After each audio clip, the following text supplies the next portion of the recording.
Oh, okay. Now I should have sound. uh, so not only am I playing the worst poker session ever, I also didn't have sound. So everything I said, I guess.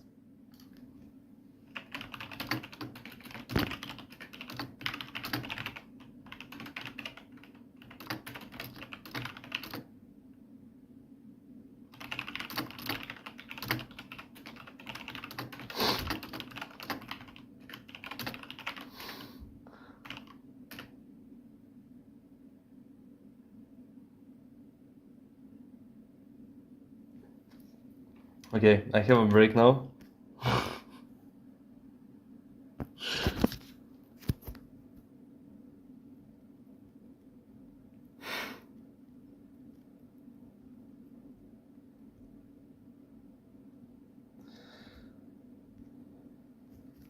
I'm gonna be back after the break.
Oh, okay. Now I should have sound.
I'm back. I'm actually having so much fun, even though it's kind of counterintuitive because, you know, I'm having the worst session of my life. But I'm having so much fun that I decided to register another tournament. This is the $11 Mano, or whatever. And I'm actually gonna stream until late this night. I decided it during this break. Because I feel good, actually. Never mind all that happens. So as I said while my microphone was muted, one of my best qualities, I think, is that I don't get tilted at all. Like, I could get angry, I could be annoyed at something, but I never tilt. I can still play solid poker, I can, you know, concentrate on winning hands, playing when I shoot, the hands that I shoot, finding good spots to bluff. So I feel I'm playing really good today. And yeah, I'm running bad, like I'm not winning almost any wins. I also got disconnected. But let's hope that we fixed the disconnection issue. Let's hope that we are not gonna have this problem again. And I'm actually ready to stay up late this night. So let's fucking go, man. I'm excited. We're gonna turn this from the worst poker session into the best poker session. So I'm gonna register more tournaments. Okay, so let's see, 36, 37, okay. I'm gonna register this one, I'm gonna register this one. Only problem is I have no time banks and I need to remember this in the big 440 and the $11 no limit hold'em. It's something that I need to keep in mind because it's gonna be really annoying if I have a good hand and I decide to be like, I'm gonna wait a little bit and use my time bank before I bet, something like this, and then I just run out of time. It's gonna be really sad if it happens. Okay. So there are a lot of tournaments actually. Wow. I mean, I guess I'm just gonna register them all. Like, I don't care.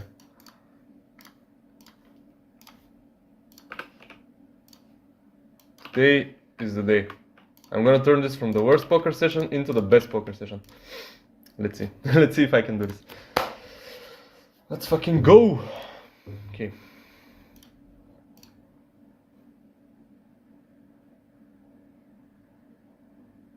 I actually need to start recording.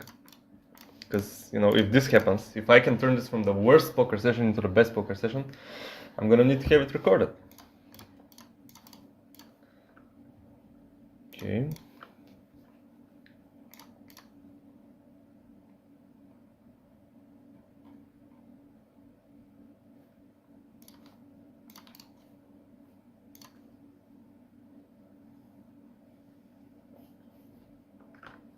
Queen take here.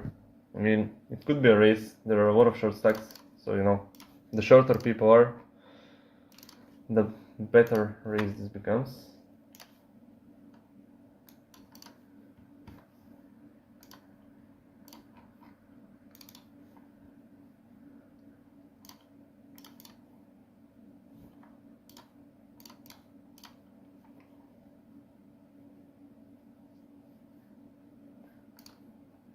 And when this guy folds, I think I'm just gonna raise it. Oh, fuck.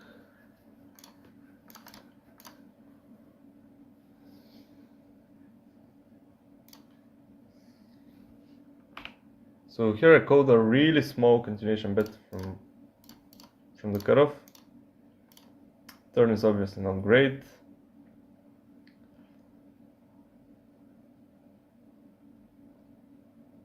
Let's hope he doesn't bet again. But I think he's gonna bet. Like, the time that he takes indicates to me that he's gonna bet it. Okay, he doesn't. So a king now. A king could definitely be bluffed. I mean, I'm gonna get rid of some ace highs, so I guess I'm gonna bluff this. He could easily have a king, by the way, and he could just snap call me now, but I bought king queen and king jack, so okay, nice. We actually win this with a bluff.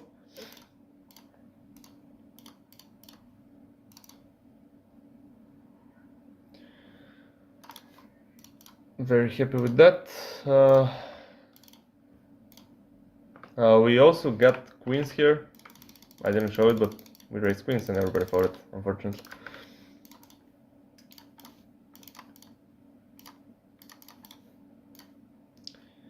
The only problem with the tournaments that I'm registering now is that it's 10 o'clock and I'm already sleepy.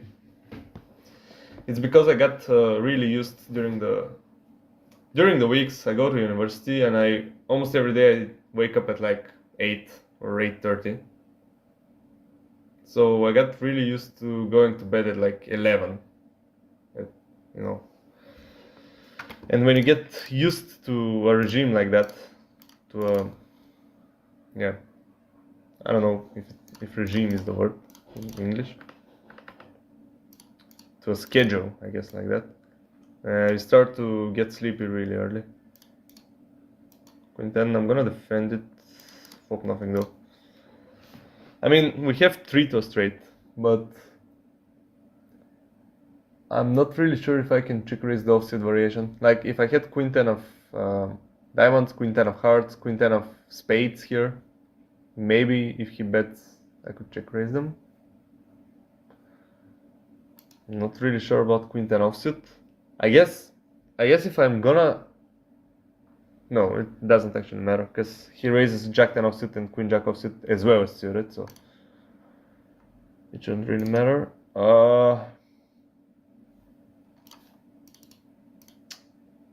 It's a really small bet though. I'm gonna call. I'm not sure about this.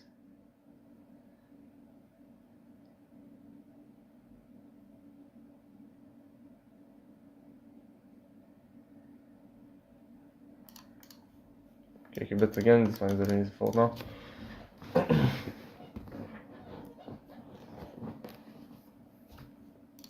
Yeah, I'm really not sure if I should defend Queen 10 offsuit there.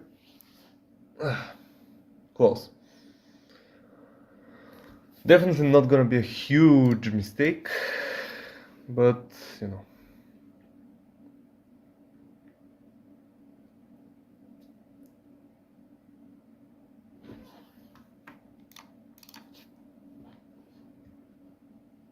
Maybe the way I should defend it is just by check raising it. I should never call it. Like, if I decide I'm gonna defend Queen 10 there, I should check raise it.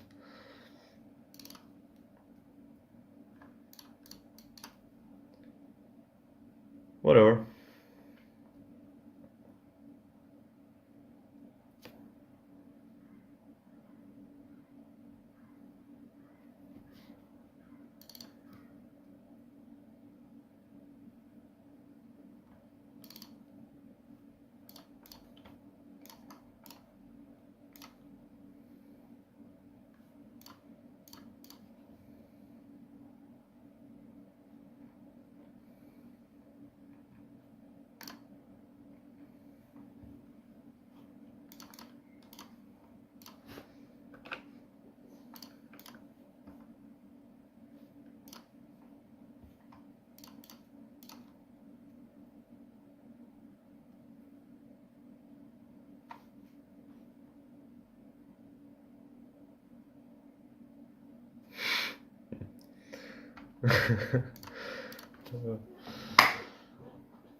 Mm, 3x, not a good size. If I see you doing something bad at the table, you get marked. I see you. You made it 3x. It's bad. I see you.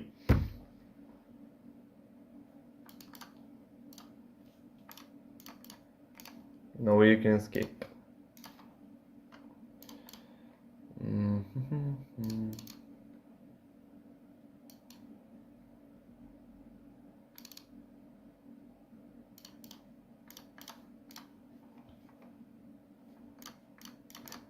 Okay, so here we have King 5 suited. I'm gonna call.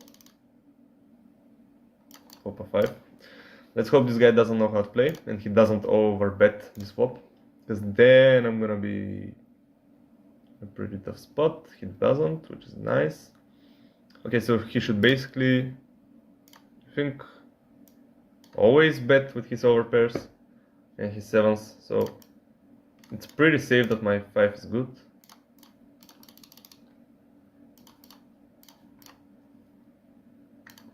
So I can bet this. Nice. Over here I defended the big blind, flop, bottom pair.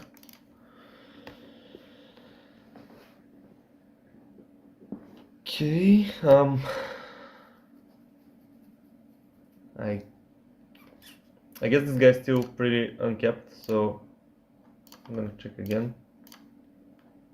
He can have flushes that he checked on the flop. I mean flush draws that he checked on the flop that are now flushes. He could have ace queen, he could have pocket queens. Now he checks again, which makes his range much weaker. And this guy checks behind as well.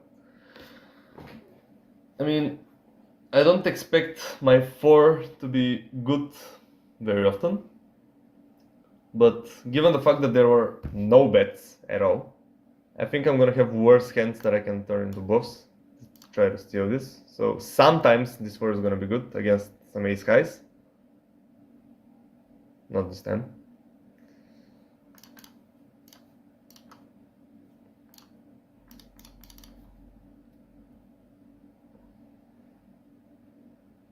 But yeah, I just think it's kind of mixed feelings because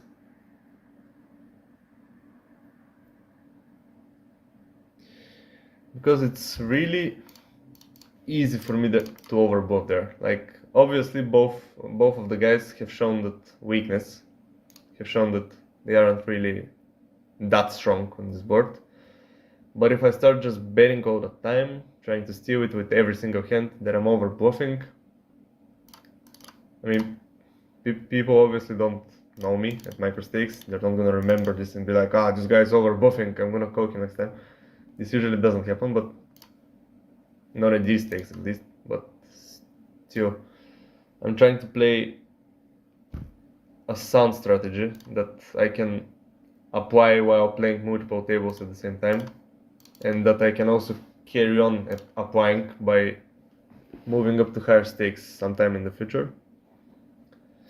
So maybe in some spots I'm not gonna maximize my EV for the micro stakes just for the sake of, you know, executing a good overall strategy and trying to keep that strategy so that I can move up to higher stakes without having to change my game too much.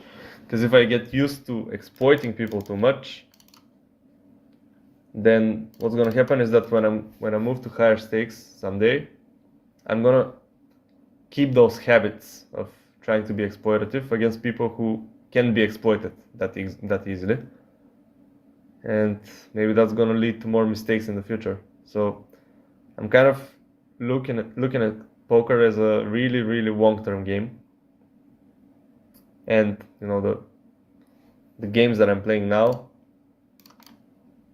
are more of a investment in the future. Like I'm trying to just perfect my skills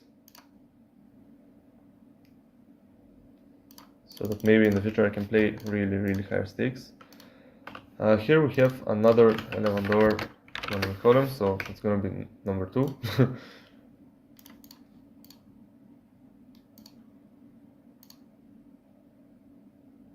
Gregorio, come on, man. Take votes. We can raise this definitely from the cutoff.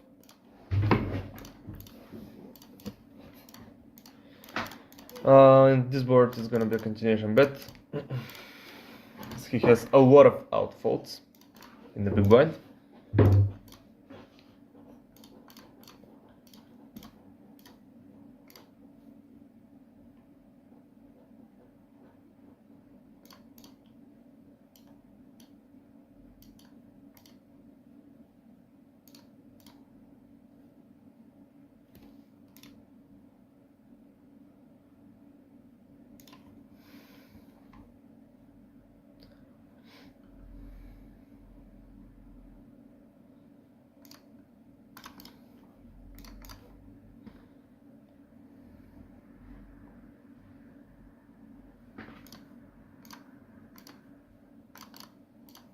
I'm raising Jack 7 suited. I don't know if that's correct. I mean, it's kind of on the edge. Maybe I should raise Queen 7 and King 7, but not Jack 7.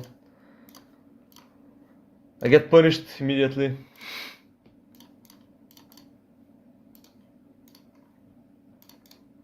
So yeah, I'm gonna fold. No way I'm defending against a 3-bet with that hand.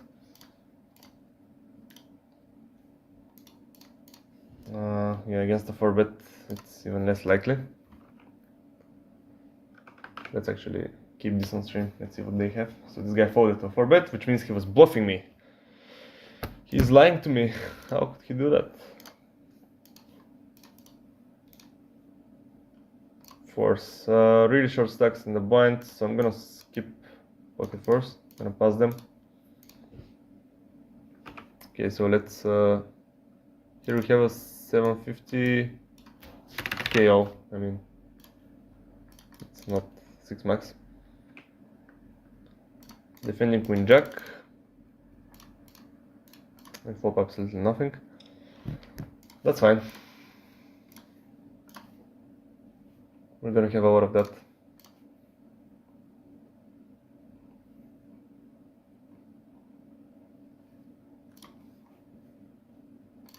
Okay, so this guy leads on a a6-6 with a queen on the third. I mean, I could have a lot of sixes, I could have a lot of aces. I guess I don't have to go with a queen, because I don't expect him to bet here very often with a bluff. And if he does bet with a bluff, it's coming from Jack 10, Jack King, which I block. And at the same time, I don't expect him betting a queen. Yeah, so he usually has an ace. So I don't need to go with that queen. It's just a waste of money, waste of chips. Here we have ace jack suited, got called by the button. I guess I'm gonna start with a check.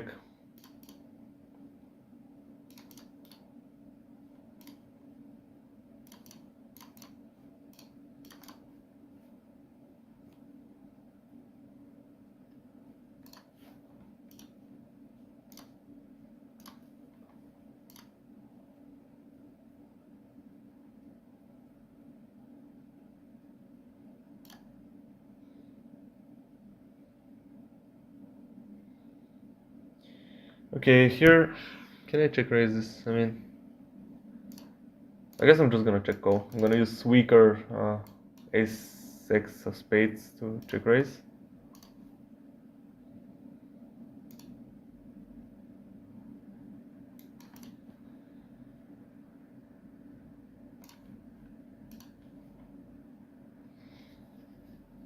As you know, with ace-jack of spades, I'm still beating some, let's say, ace-4, ace-5, ace-deuces that he could be betting. And if I have ace-4 or ace-deuce and he's betting, let's say, ace-8, I don't know why would he do that, but let's say he does. And I check raise ace-4, then I beat him. So now the question is, do I bet or do I check? I guess I'm gonna bet small. Should I get called by some kind of pocket pair?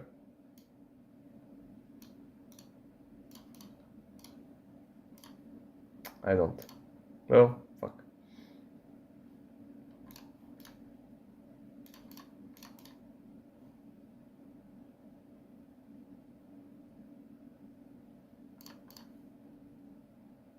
Baby girl, oh my girls. Na na na na na na, gonna be turning you on. Oh Lord, and I got the right tactics to turn you on. Oh, I want to play music so bad, you have no idea.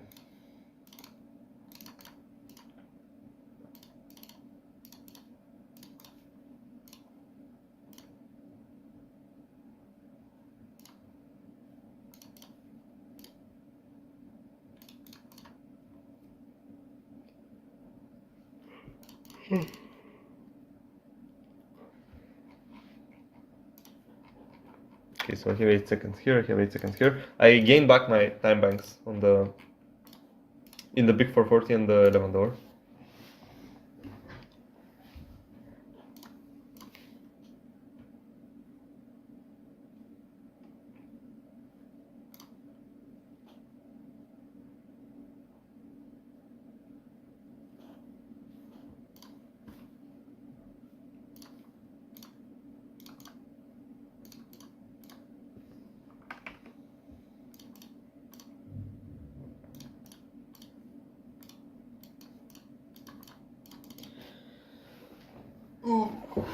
Can I turn this into the best session ever? Can I do this? From the worst poker session, I get disconnected. I didn't win any wins. Can it become the best session ever? We'll see. It's all gonna happen tonight. So 3.5 if I was just isolating this guy, but there's another guy, so I'm gonna make it 4.5. This tournament is actually really good. I don't know why I haven't played it before. Maybe because it's late. Like, yeah, it starts pretty late, and it's gonna go until late in the night. Oh fuck, I get 3-bet again. That's at another table though.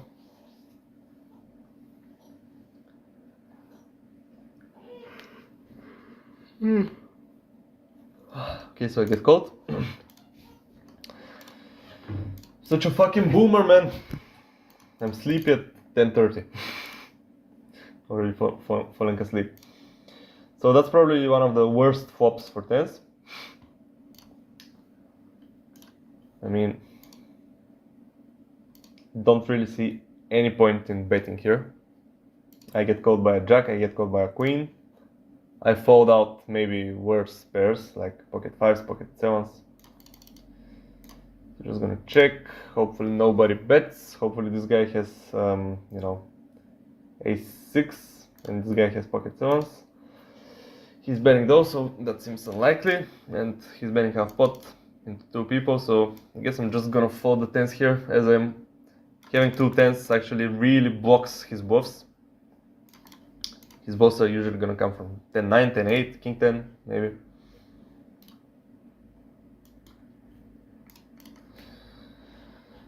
Oh,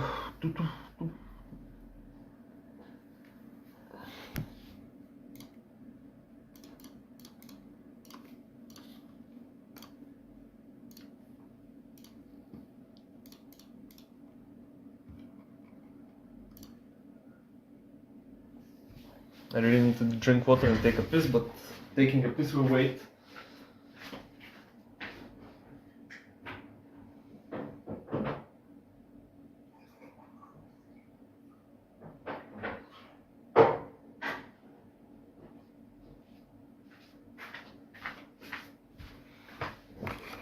Oh, I have some snežanka that I can eat.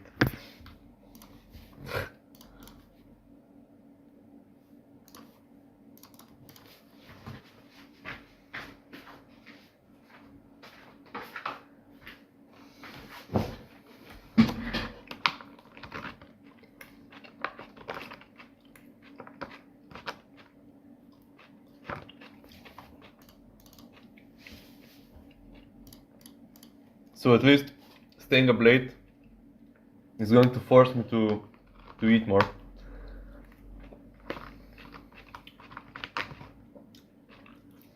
I guess that's the good side. Queens, let's go. In the $11 tournament that has absolutely, I mean, they're not terrible payouts, but yeah, they're not really big. I'm gonna make it 7 here. Squeezing with queens. Not too big, so that, you know, people have the chance to think that I'm bluffing.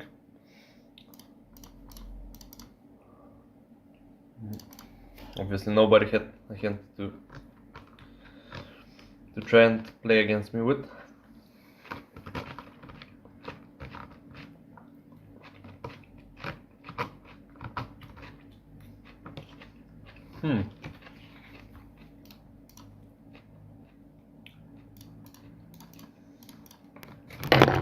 Fuck.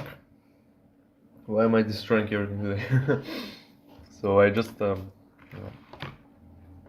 dropped my fork that was pretty dirty on my freshly washed trousers. But that's no problem. I'm not tilting.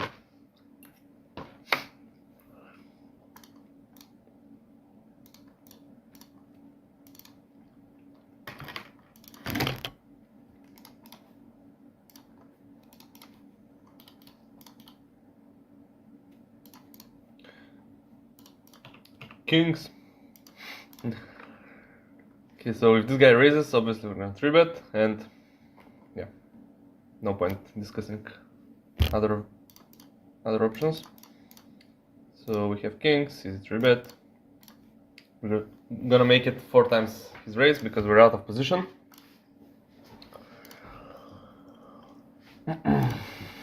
Get a fault though. Nutty shotty. Baby girls. Oh my girls.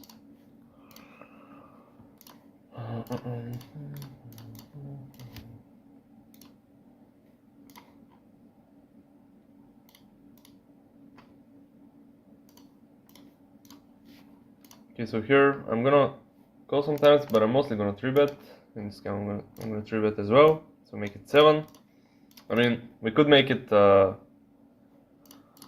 6 because we're in position, and 6 big blinds is 3 times 2. But as we're kind of deep, I mean 70 big blinds, I make it a little bit bigger. And I'm also going all in on in the big 440 with king queen offsuit for 10 big blinds. Let's see if I get called. Well, this guy thinks. Okay, so he calls me. Okay, here everybody folds. So we can go back to ace 10. This flop is one that he should actually lead sometimes. I don't know if he knows that, but he should be leading here. He doesn't, which doesn't mean that he doesn't know about it. Maybe this time he just decided he doesn't want to do it. I'm gonna check behind as I don't really love this flop. I don't really love the turn as well, mind you. I think it's a terrible flop and it's a terrible turn. And when he bets, I think I can just fold safely. Not my board. Doesn't really interact very well with my range.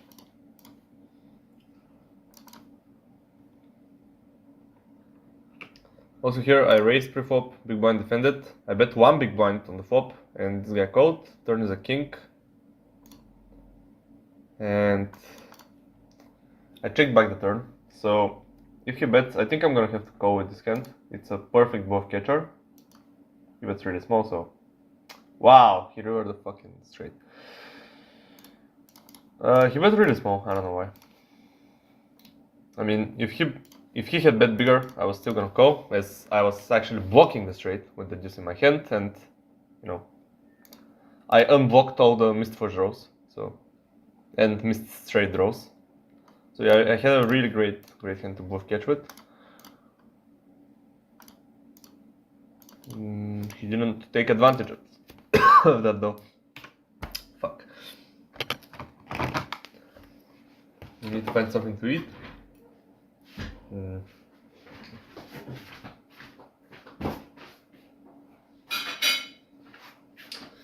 Okay, it's gonna have to wait. This guy leads. Fuck you. Okay, let's vote.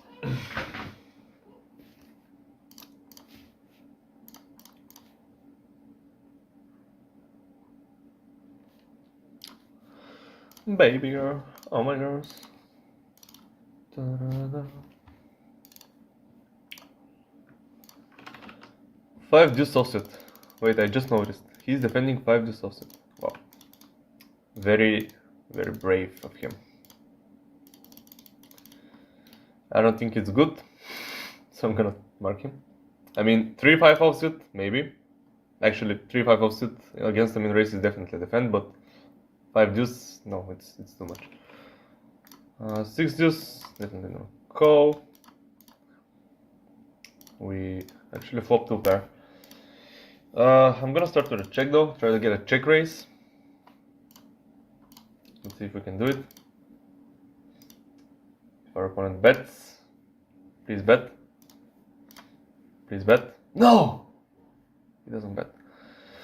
Okay, the fact that he doesn't bet though means that he is kind of capped, which means that we can overbet turns. And having a double flush draw on board makes it also more likely for us to overbet. So we're going to exit on the turn. We unblock the flush draws, so he can call us with that. Yeah, we got called by something. And now we have to value bet. I mean, there's no other way. Maybe he has some king with a weak kicker that he can call us with. So definitely have to value bet this. Maybe he has 7-8 that he decides to hero call with. Or ace-7. Nice, we actually get called. Let's go. So we got called by 5-7. Okay, not 7-8, 5-7, but still. Great stuff.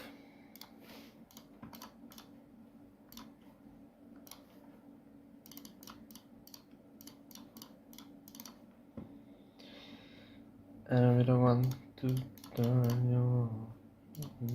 Okay, hyper is beginning. Poker hyper 11. Okay, I need to remember now. Hypers have very annoying timings, which means that time banks run out really quickly. And we need to pay attention to that. Also, I won on all-in without noticing. So here I jumped Jack-9 for 10 big blinds on the button, and I got called by ace-10. But I'm a lucky motherfucker and I revert to Jack, so great. King-Jack now. Or, as you can say it, Jack-King off.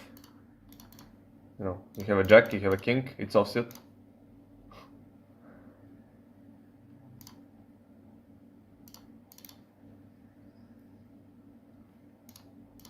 Just fold, just give me the blinds. I don't want to have to deal with you. What, skank? You skank. Fuck, you called me. Okay, so I mean that's a nice flop. I'm gonna bet really small.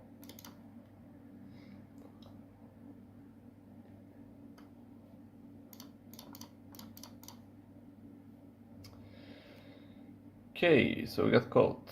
Having a jack high flush, I mean, I don't think it's good enough to bet, like bet turn and all in river. So I'm gonna check it behind and call rivers, and if he checks, I'm gonna bet the river actually.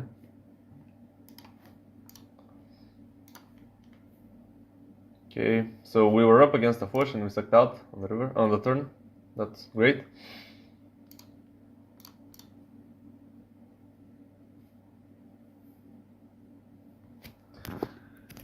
Can't imagine a better world. I love sucking out.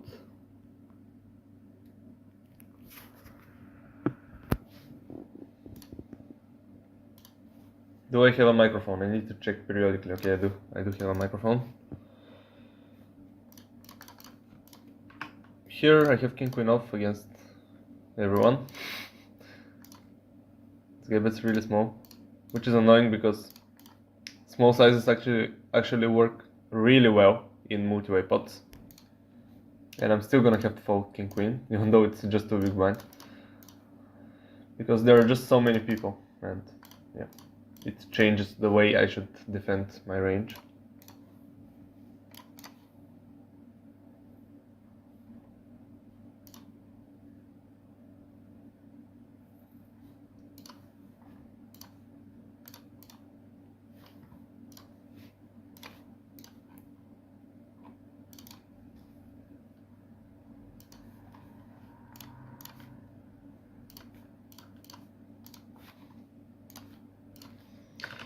Foreign sevens on the button, and the 11 door number 2. It's not the first one, it's the second one that has the same name. Interesting flop. I guess I can go both ways here. I could check, I could bet. I'm gonna bet this time. Okay, we just win it there. Great.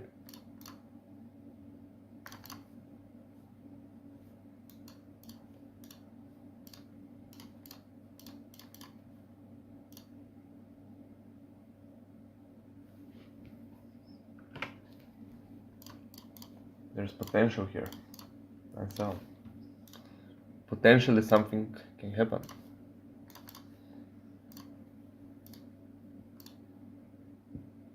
Potentially I can defend my blind, that's what I mean.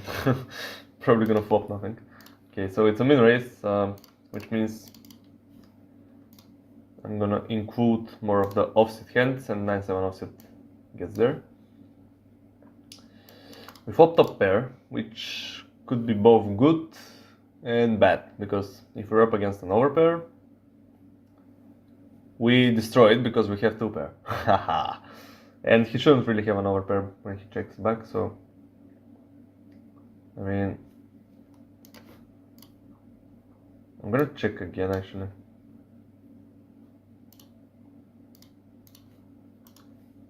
Top two pair, you know, I block stuff that he can call me with.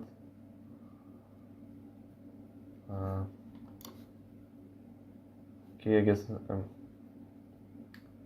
How do I get the most money here? I guess by betting small, hoping that Hikiro goes.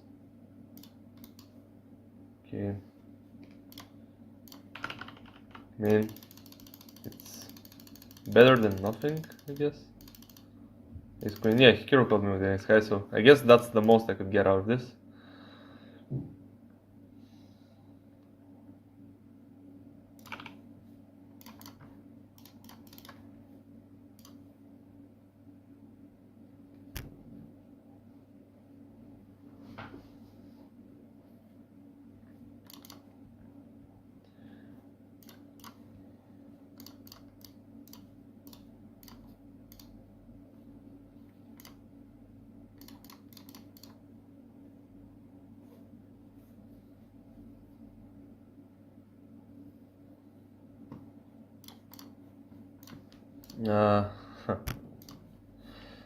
Interesting spot. So I'm gonna limp. I'm gonna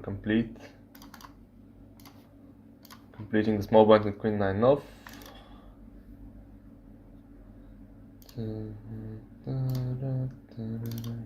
He raises me. What a fucking bastard. Okay, I'm gonna call. Obviously, not going anywhere with queen 9. On this flop, I'm gonna go somewhere though. I'm gonna go. Thing is, I have the queen of diamonds, I have the 9 of hearts, and I also have 3 to straight kind of, and I really wanna check raise with this shit, but I don't think I can, so I'm just gonna fold. So annoying though.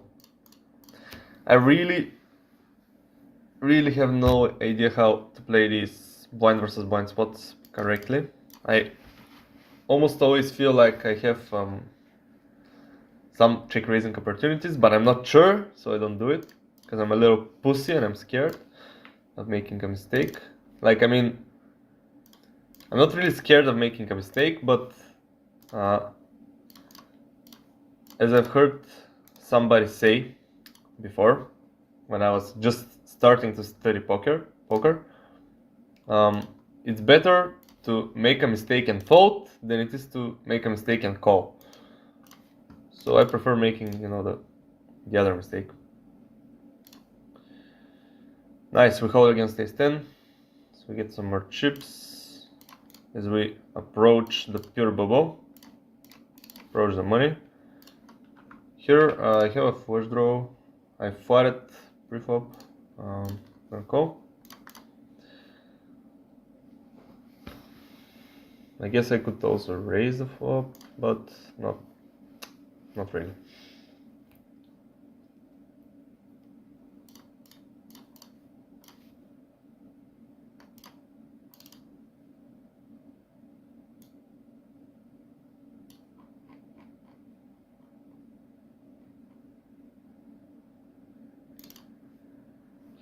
I'm gonna check behind. Didn't hit my flush though.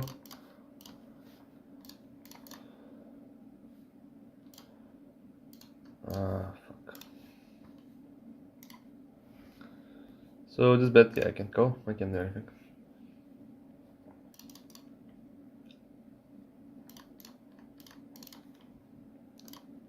I'm gonna make it. opinion one. I got to write tactics.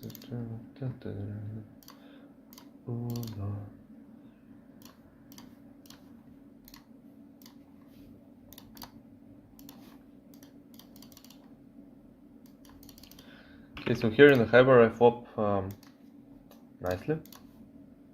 Turn is a king, so I'm gonna check again. He bets the king, very small size though, so I'm gonna call. I mean, I have the ace of clubs, so even against the bigger size I was gonna call, I guess. He has ace 5. Here I flatted, this guy raised under the gun. I flatted in the hijack with king queen suited. Flop for draw, which is nice. And this guy flats in the big blind. So there are two ways now to go about this. I could start betting it, I could check it. Both are fine. I guess I'm gonna start with a bet this time, as I'm in position and I want to, to bet. I want to take lots of stops. And I went in just there, everybody folds. Nice. The 550 Sunday stack is starting as well, but it's off screen because I don't have space to put it. Ace jack here. The big 440, approaching the money. Fuck, I pressed something. I don't know what I pressed. Okay, I think it's fine. I'm gonna start with a check here. Yeah, bets. Okay. I'm gonna have to call one all in here. Fuck ace queen. Not good. Give me. You can't give me anything.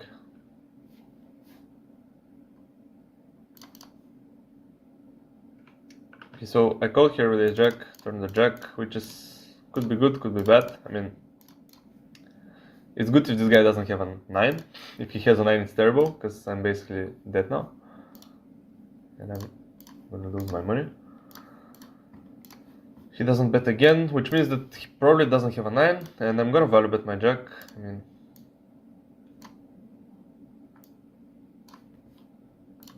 okay, he snap folds. that's fine.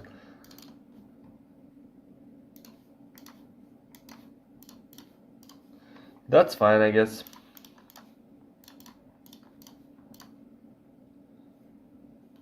Now we get pocket 3s, which could be dangerous, as I'm supposed to jump 30 big blinds against late position opens. But we're third spots of the money, so it's kind of dangerous in that sense. I'm gonna do it against this guy because I cover him and the pressure is gonna be on him, so I can actually get folds from hands like 5s, 6s maybe, if he's, if he cares about reaching the money. Okay, we get a fold, great. Ace queen in the 11.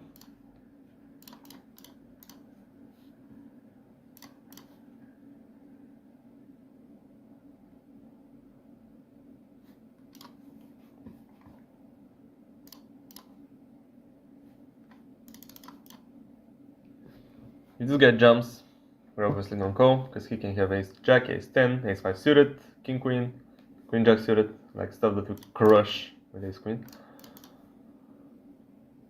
I didn't pay attention. I could have. This guy raised here, and I have ace 6 offset. I could have 3-bet bluffed because we're really close to the money. Could have, would have, should have. I didn't do it.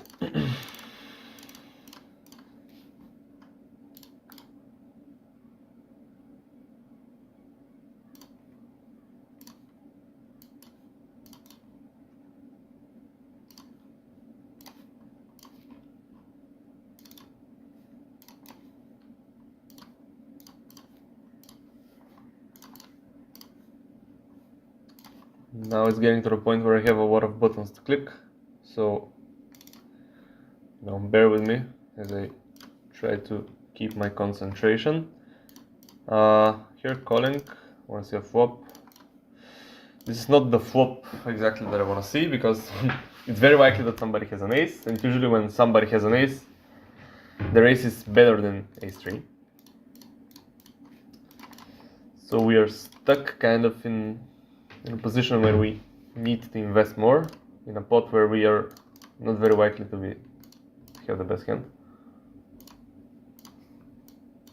Here I'm making it 2.3 as I don't want to give out to this guy. At the same time, 2.35 actually. At the same time, I want to get folds from the small blind, hopefully. I don't. The small blind decides he wants to fuck with me. So I'm gonna fold here. I have nothing to do with Jack 9 offsuit. Here this guy called the small bet and I also called. Turn is a queen and this guy bets again. I'm just gonna fold now. I mean, it's very, very unlikely that ace 3 is good there. Somebody's gonna have ace 10 or ace 8. Yeah, it's 2 pair then. So we just called the flop and that's it. Like if the turn was a spade, then I was gonna call again because I had the backdoor first draw. But yeah.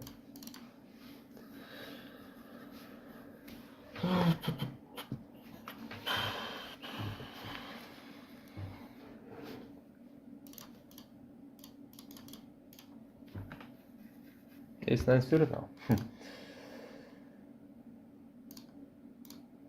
Let's see. We raise it up. If this guy 3 bets us, maybe I'm going to go all in. I'm gonna have to decide because I think it's possible he has bluffs.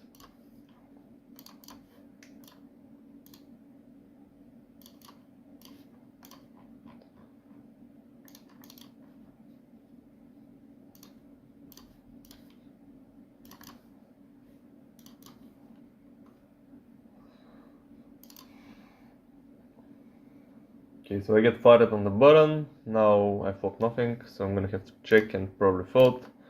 This guy is likely to take a step. He seems like he knows what he's doing, at least a little bit. Yeah, takes a step, very small, still. I mean, ace 9 spades. Yeah, I guess I'm gonna fold.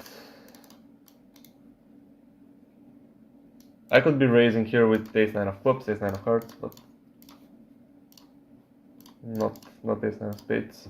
I need to at least block the... I mean, I need to at least have the backdoor four draws. Okay, so now this guy has 25 big blinds, we're approaching the bubble, and I have queens. Which means I'm gonna 3-bet him.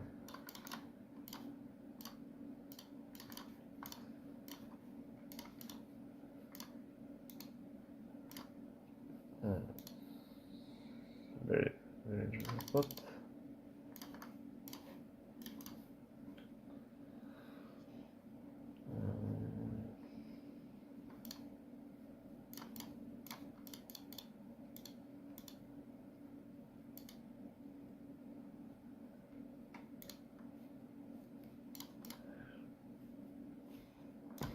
Okay, here I have a really interesting spot. So this guy raised pre-flop, I called pre-flop, called on the flop.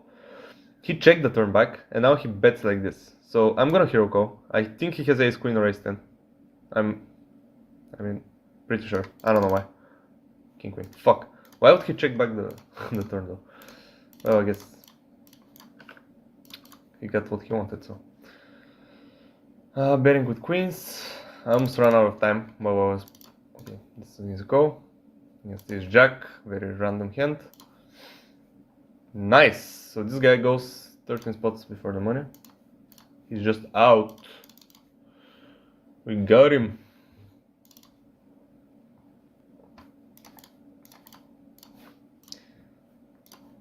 I mean, I think I had a pretty good bluff catcher there. I was unblocking with 9-3. I was unblocking all the bluffs, and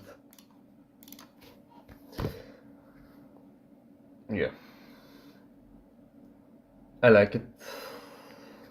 I just didn't expect this guy to check back the turn with king queen. I don't think he's supposed to do that.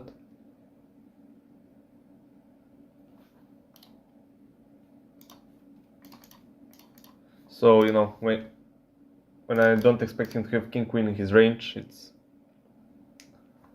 the call becomes much more sensible. Obviously, if he is able to check king queen there, then the call makes less sense. I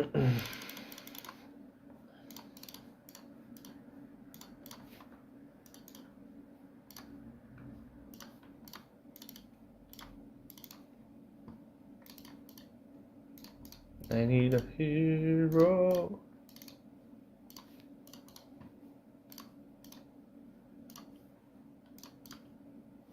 What is the starting stock?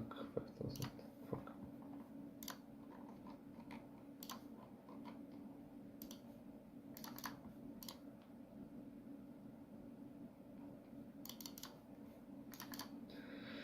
It's hard to remember this. Why am I so short here? What the fuck? When did my chips disappear? Okay, I have nothing.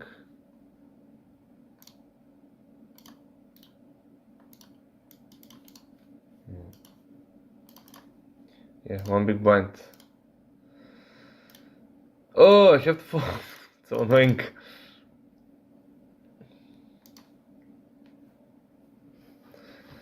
A way of envisioning a better life for the rest of us.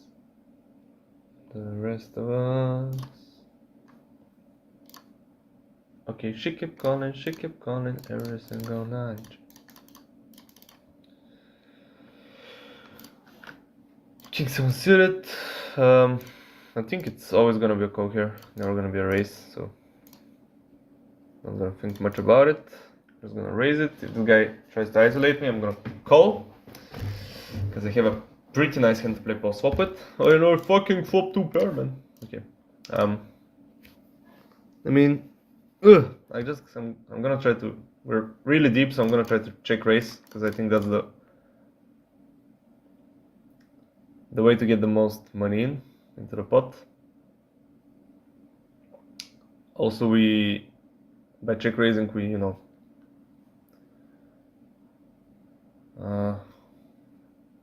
we get the most value from kings that we suck out on, like king 10 or king jack. Okay, I have 2 seconds time bank, so I don't have much time to think about it. I'm just gonna make a pretty large bet on the turn.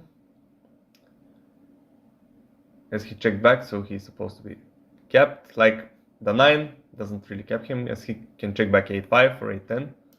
So the 9 uncaps him a little bit, and that's why I don't overbet. But I still make a pretty large bet because I have a nice hand that needs to get value. And not really that nice to go for a check raise on this turn specifically, because there are a lot of real bad rivers.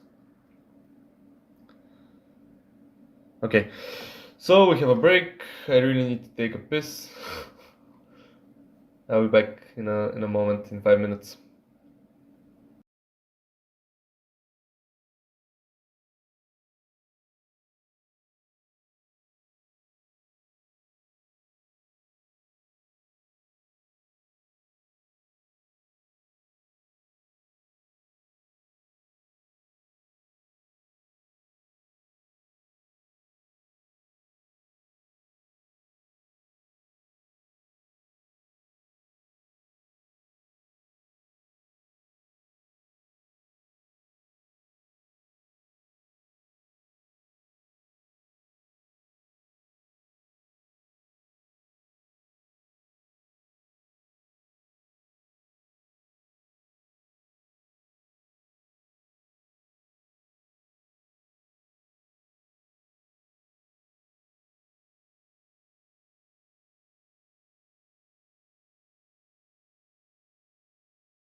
I'm back. I have 8 tables at the moment, which means that I'm gonna be fucking, overworked. Not gonna lie, it gets a little bit too much for me when I'm playing 8 tables. Also, we have some kind of huge all-in here, 3-way, and something happened. I don't know what. Actually, 47 places paid, so we're really close in the $11 to actually making the money. Even though we got disconnected and skipped half the tournament. So that's good. I mean, not gonna dwell on the past, and I'm not gonna start thinking, oh my god, what could have happened if I just didn't get disconnected. Whatever, I got disconnected, that's reality, I have to deal with it, so we move forward. And we try to make the best out of what we have right now. Which is not a lot, but it's something.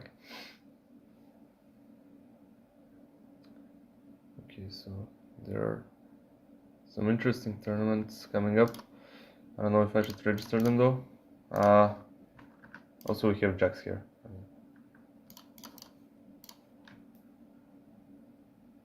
Yes, it's the bubble.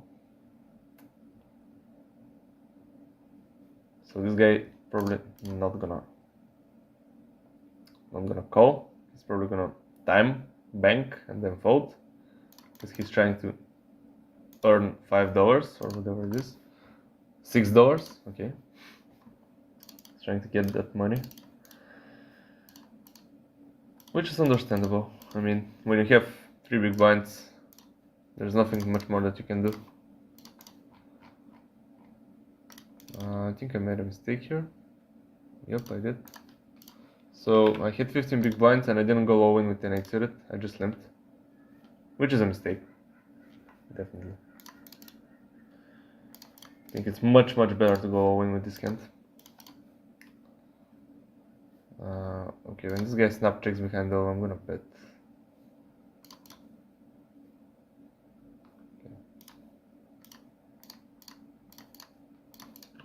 Okay, it's starting to get a little bit too much for me.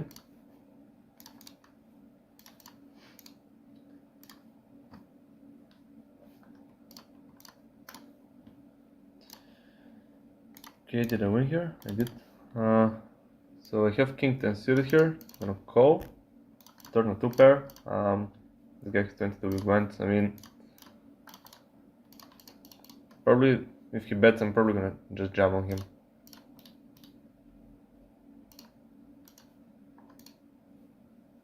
Yeah, just get it in. Like, a lot of rivers I don't want to see, so we have a really strong hand. We just try to get it in. We can get called by king queen, jack queen, king 8, I guess, as well. Yeah, so for example, this river, it was going to kill my action, so good thing I went all in before it happened. All in with ace jack suited as well, for 15 big blinds.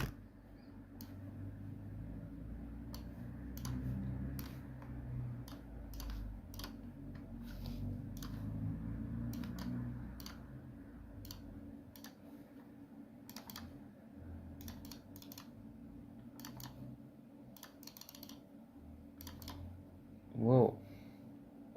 Let's see, ace 4 and ace jack as well. This guy hits a 4. Another 4.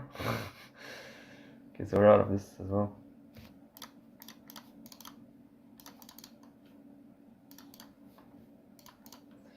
Not gonna re-enter. Okay, that frees up some tables. So I'm gonna put the... Fuck, I misclicked. Oh, I hate when this happens.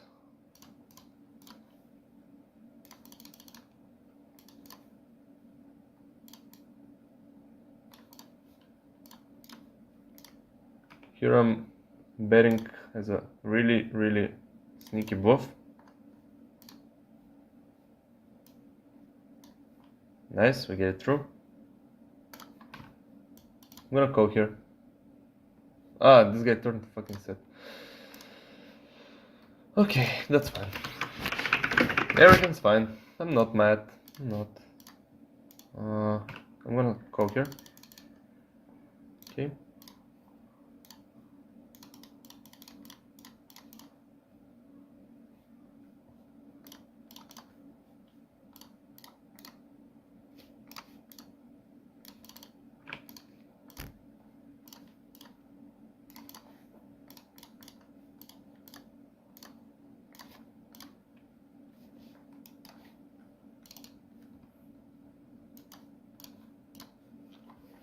This guy checked behind, if I'm not mistaken. I'm gonna check again with this queen. I mean, it's got a butt kicker, so that's why I do it. And then I'm gonna smash the river, because I think I can get value now from worse hands. Okay, we have an interesting spot here. So we're close to the money. Some guy limped, and this guy isolates him. And we have ace 10 suited, which is a nice hand. I'm gonna call. Okay. Flop is terrible.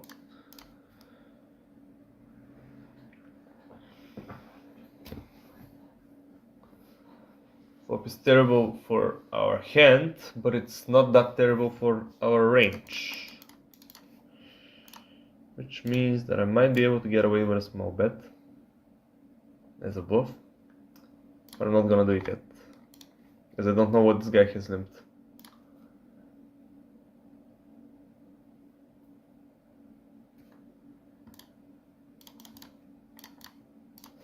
A way of envisioning a better life. Yeah, so this guy bets on just 3, 5, 6, which is kind of awkward.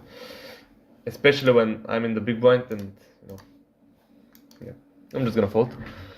He probably limped some wall cards that he wanted to see a flop with and hit his flop. Or he was bluffing, I don't know. It's possible.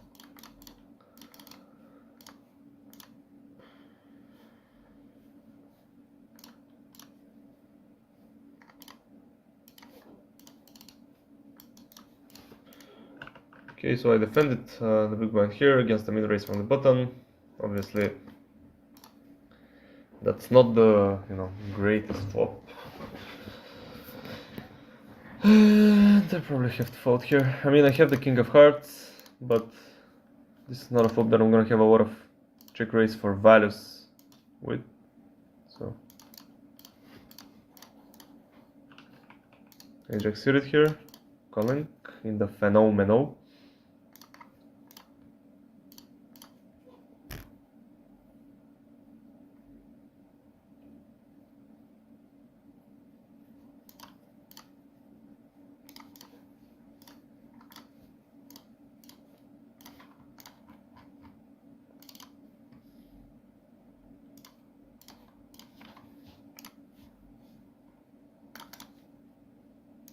I'm gonna check the hand.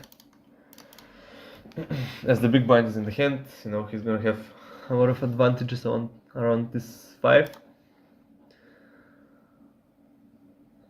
He bets now. Yeah, this guy raises. I have nothing to do here. I raised from the small blind against the big blind with force, and I got called. This flop is not, you know, my favorite to start betting on with force. I'm gonna check. He usually has a lot of connectivity around, you know, 8, 9, 10, jack, queen when I raise and he calls, so it's really likely that he has hit this board, so I'm just gonna fold on the flop.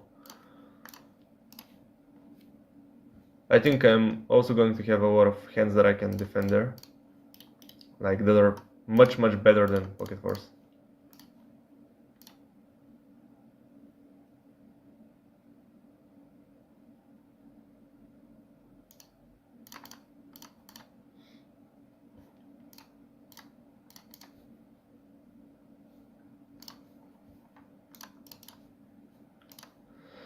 The rest of us. I think I didn't name this yet. So this is the 550 for the Sunday stack. I have never played this tournament before. Let's see what it's all about. Oh, Errol, what's up? If you wanna know what's up, I'm actually having the worst poker session of my life. So earlier I went, like, for the whole session, let's say, I went all in 20 times, and maybe I won 3 of them, something like that. Like, I'm losing flips, I'm losing, aces versus kings, losing queens, and I run into aces. It was like terrible. And just as this was happening, I was losing all the all-ins. I actually got disconnected, so my internet stopped to run. I don't know what happened, and I got disconnected for 10 minutes. So every single table that I was playing, I couldn't play on because I was disconnected. All my time banks ran out, and the stream stopped. So I had to restart the stream, restart my router, and now I'm trying to, play a late night. I'm gonna stay up late today because, yeah, I need to make it up for the for the time that I lost, I guess. Not the time, but what is it? The binds that I lost. So yeah, having a terrible session, but I'm gonna trying to turn the worst session of my life into the best session of my life by staying up late, playing some some late tournaments. Even though I'm kind of sleepy, that doesn't matter though. It's Sunday, I can afford it. Ace Queen here in the $11 number 2. Let me see if I can actually register more tournaments. So yeah, there's another $11 one, and those are really good because they have small fields. So small fields mean less variance. I'm not gonna have to win that many all-wins in order to win the tournament. There's also a bounty builder, adrenaline. I guess I'm gonna register that as well. That's fine. I get fuck. This is one of the scariest things ever. So some guy limps, you raise him, and then he clicks you back. I'm gonna call, but I'm very aware that he could have aces. Hitting an ace on the flop makes it less likely, obviously, which kind of calms me down.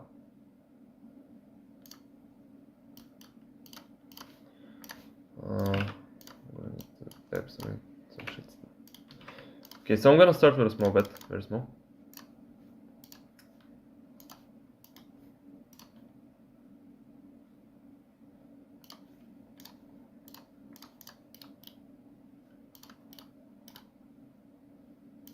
Fuck, I get check raised.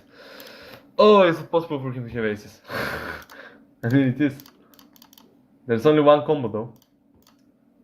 Oh fuck. Oh fuck, I'm getting so fucking destroyed.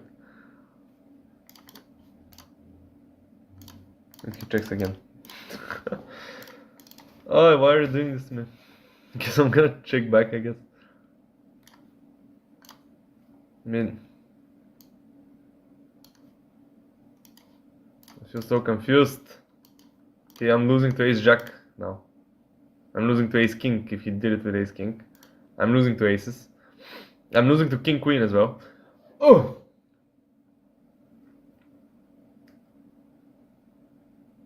Can I fold here?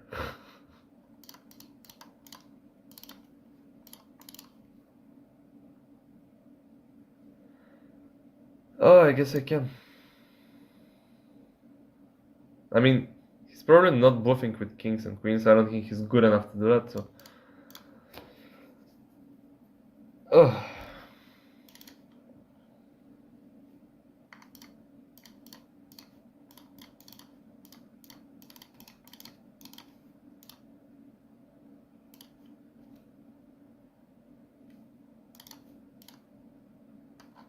I hate those guys.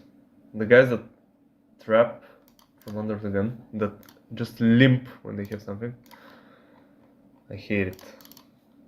Why can't they just play normal?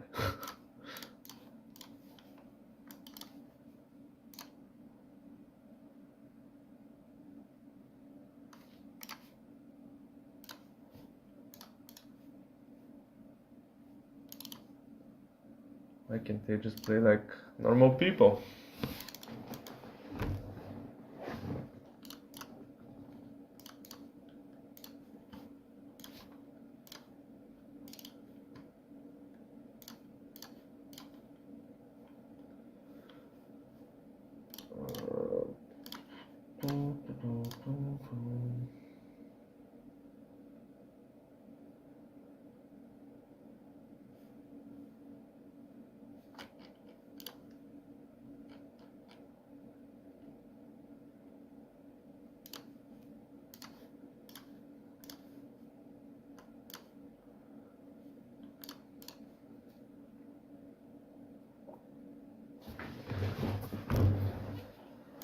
Can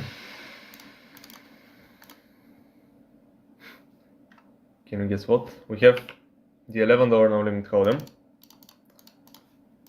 We have the $11 no limit hold'em number 2. And guess what? Well, I guess it's not gonna say it, so. We also have the $11. Wait, I can make it better. Wait. The $11 no limit hold'em number 3. And I'm first in chips as I won this spot off screen. I couldn't show it because, you know, too many tables. So I 3-bet with ace 10 off against the hijack. Check this flop, check the turn. I checked the river, even though I have straight, so that I could put a check raise in. This guy thought I was fucking with him, he called with ace jack. But I had the better straight. So yeah, we won that there, nice. Okay, let me get things back to how they were. So pocket sevens here. This is not the $11 no limit hold'em number 3. This is the $11 phenomenal. It's also a tournament that I haven't played before. I usually don't play these late night tournaments, but today is a special day, as we must turn the worst poker session of our lives into the best one. Very special day. Pocket sevens, I guess I'm gonna start with a check here.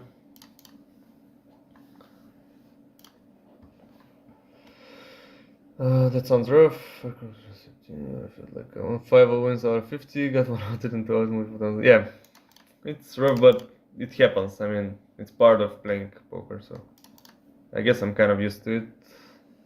The disconnect problem is the bigger problem for me. Like, I hate getting disconnected and having issues with my PC or my internet, you know. The bad beats I can handle. Okay, so we were winning this whole time and he rivered the 9, which is kind of annoying. What can you do?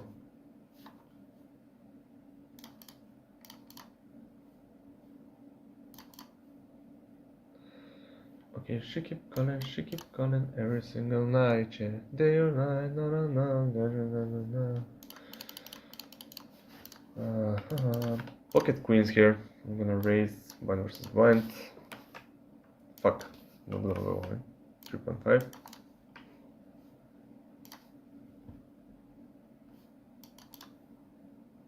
Let's hope he jumps. Fuck, he doesn't. Okay, so 2 ways of playing this. We can start betting. We can start with a check. I'm gonna start with a check. I got food poisoning. He had to steal my bet all day. When was that? Like recently or today? This king. I mean, I'm gonna check again. Kind of annoying card. I wanted to get at least 2 barrels in, but the king kind of shuts me down. Oh, and he starts betting on the king. Fuck, no. I'm gonna call. I mean, I'm gonna have to call once. There is a quop. Hopefully that shuts him down if he has a king.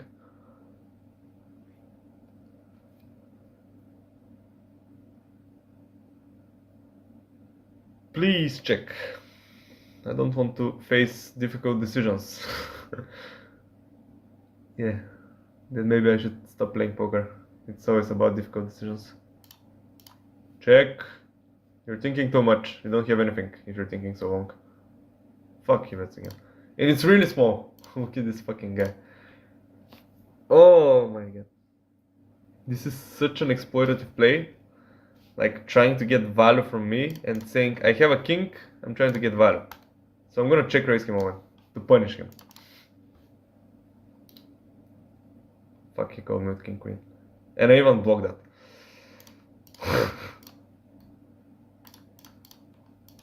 I hate people exploiting me. So yeah, the best way to win against me is just make a really annoying river bet that shouldn't be made. And I'm gonna try to get you off your hand. It's the way to win against me. No 24.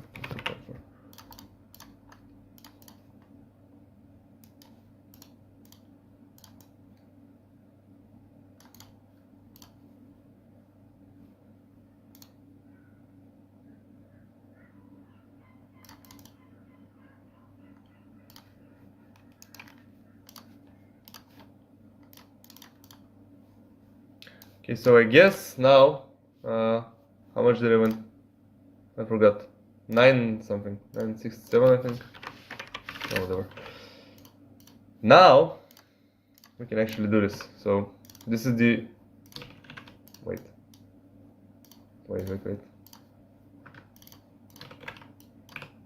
Okay, so we have the $11 no limit hold'em. We have the $11 no limit hold'em number 2. And we have the $11 no limit hold'em number 3.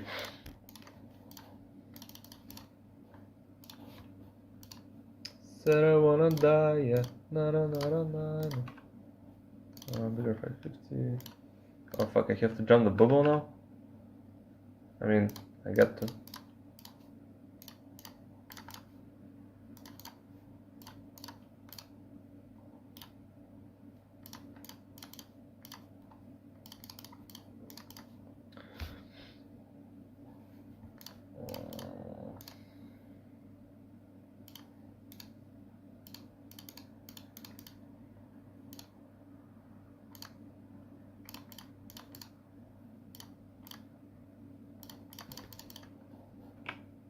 Okay, everybody voted. Which is, I mean, when you run the bubble, it's better, I guess.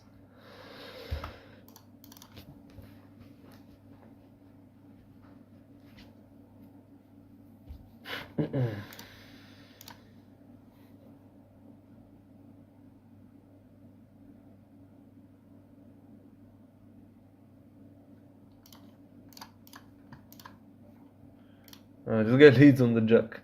Ugh. Hit this. Hit seat.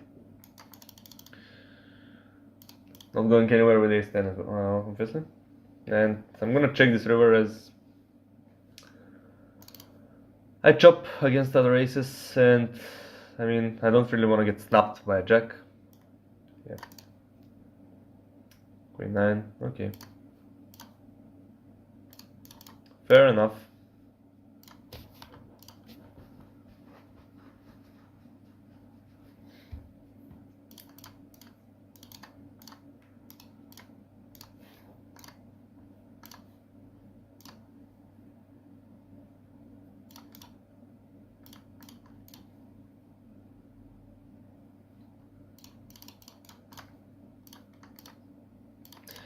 This guy jumps 5 big blinds. King 9 off. I mean, it's just 5 big blinds. I think I'm gonna have to call this King 9. King 5, okay, we're a hit. We hit 2 pair. Nice. Okay, let's go. So we finally start winning some chips here.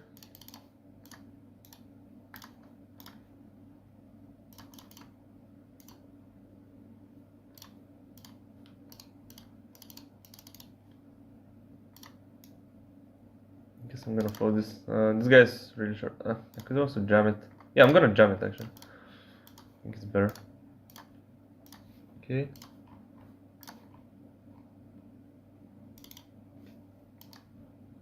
I think I have to call this here. Okay, this guy's really... It's a terrible all-in with Jack 6. He beats me though. But I need to know this. So, chefs, Bubba, BB versus button, 20 BB with Jack 6 versus sausage, which is like insanely bad. That's why I put all the question marks. King Queen here, fighting on the button against non-dragon race. Also, we make the money in the $11 no limit hold'em number 1. Top pair here. I mean, I'm gonna start with that. Am I gonna start with a check? I mean, yeah, I guess I am. I'm not always gonna bet top pair. And you know, when this guy doesn't raise in position, I mean not in position but against the big blind, I am gonna have to raise here.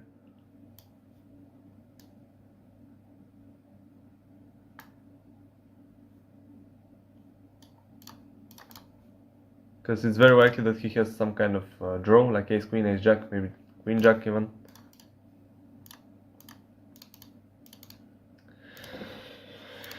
Or maybe he has 10-9, I don't know. Okay, so got it.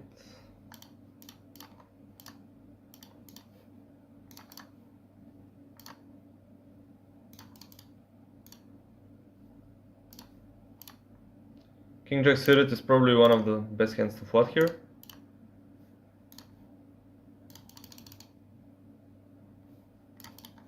So that's what I'm gonna do.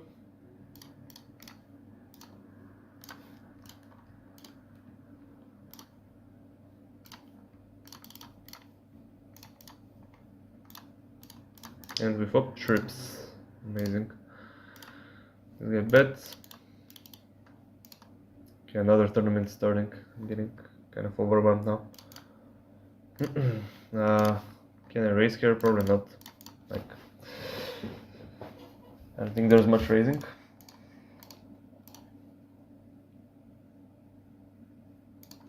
If he checks, I guess I'm gonna bet small.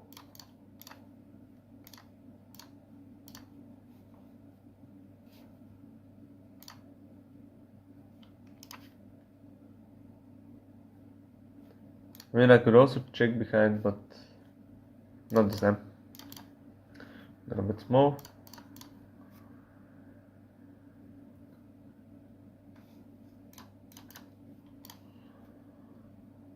And then I'm gonna polarize it on the river. I'm not gonna reach the river though. He's not gonna let me. King jack offsuit. Okay, so we won some pretty nice pots in a row. Let me see. Yesterday. Oh, so are you okay now? I mean, is food poisoning like, does it last more than a day, or is it just one day and then it's gone? Because I've never actually had food poisoning. I don't think, at least. I don't really know how it works.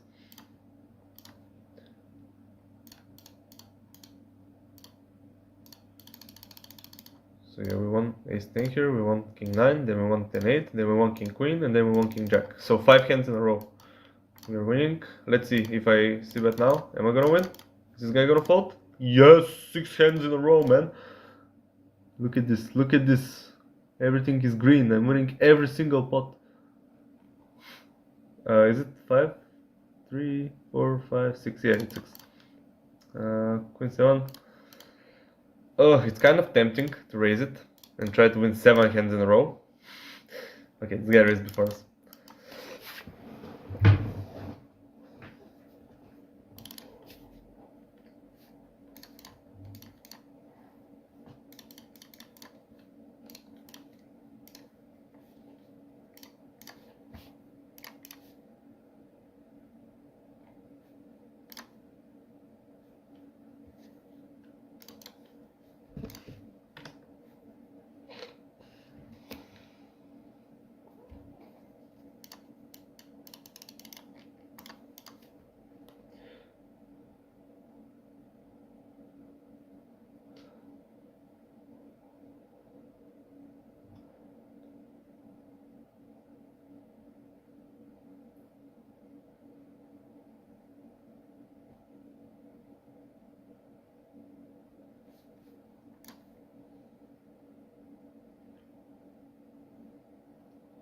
Envisioning a pen.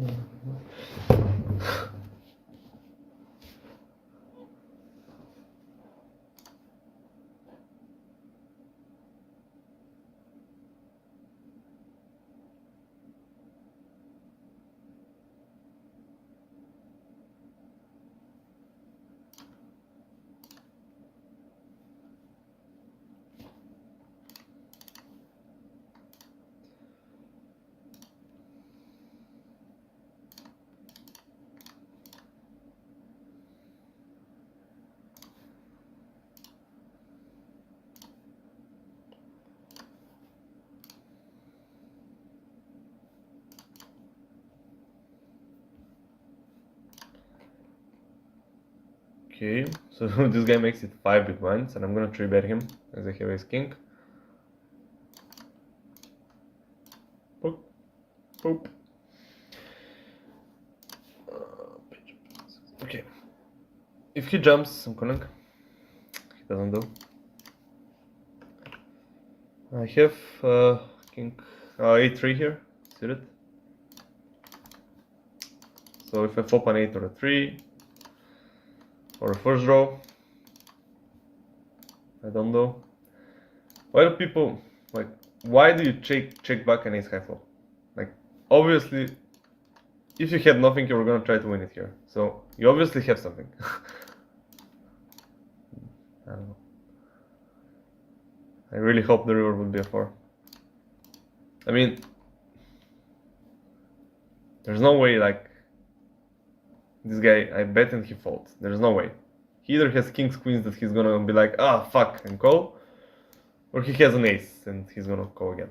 And or he's gonna bet now, because he has aces or something. Yeah. Fuck you. Like, when he doesn't bet, it's more suspicious. Why wouldn't you bet an ace high flop?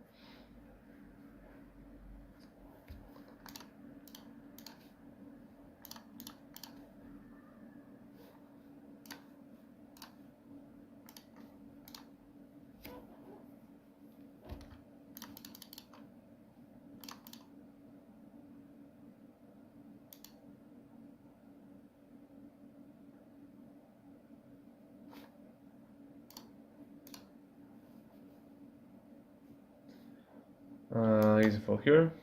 I mean, yeah, we have 5 big blinds, so we want 4 now. So we're gonna have to start going call-in soon. 10-7. Wow. What a brave guy.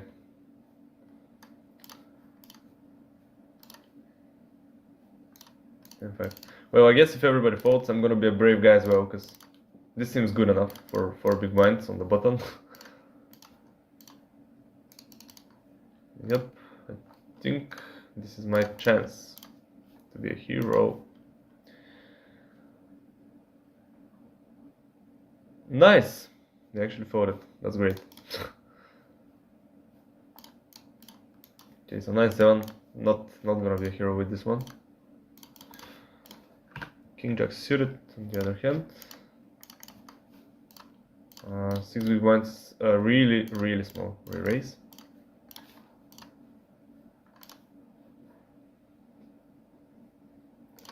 So I'm gonna call, see a flop. I needed the other red cards.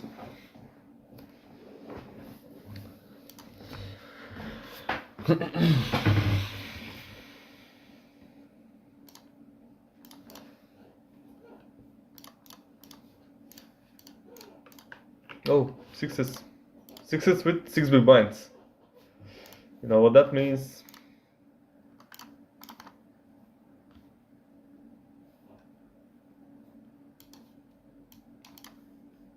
Yep, sixes with 6 big blinds.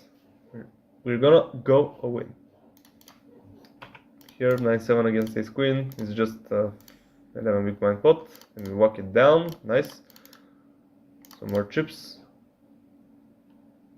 More chips for me.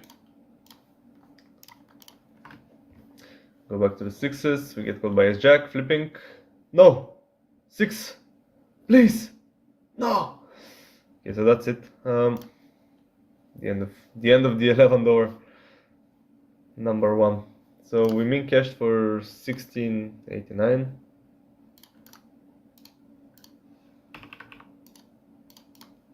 $16.89.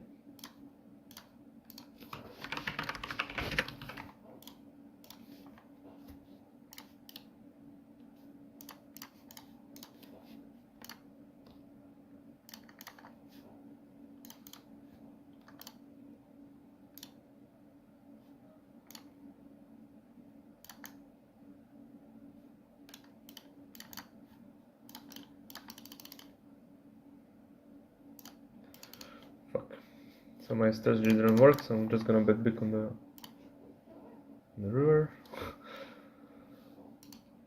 Here we have 9s in a 3-bet pot.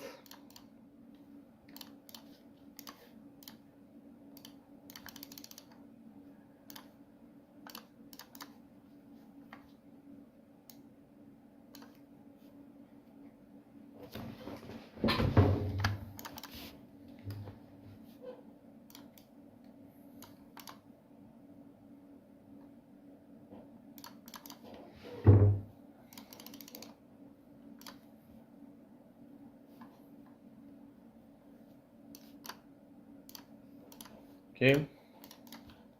We take it down.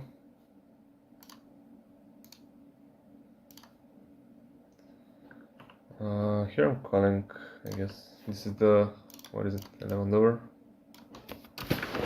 Bounty, kind of doesn't fit in the box. 5-4, okay. Fair enough. I mean, the way the hand went, I don't think I can. I mean, I turned 2 pairs, so I didn't raise it, as I felt like this size is, really big, and it kind of felt like a 5. But I still can't fold King 8 because it's 2 pair, and he can be doing this sometimes with King Queen, I guess, or King Jack. Like, I don't expect him to do it very often with King Queen and King Jack, but still. I could have called here. It's a suited hand. I could have completed small blind. Kind of a mistake. Not a huge one, but still.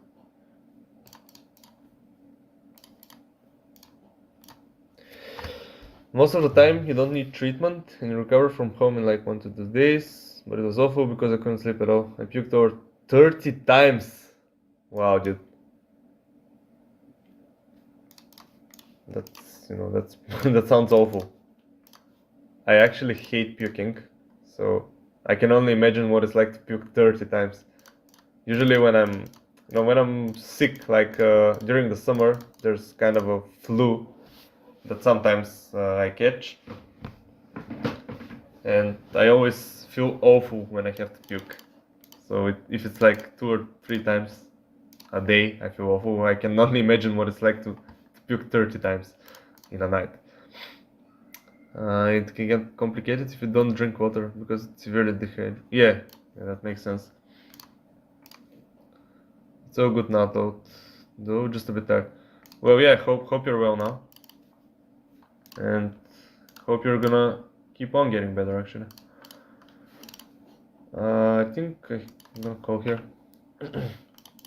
This hand could be seen as an all-in, I think, against the cutoff sometimes, but this time I decided to call. Also, no! Fuck! I got disconnected again, and I have 8 here.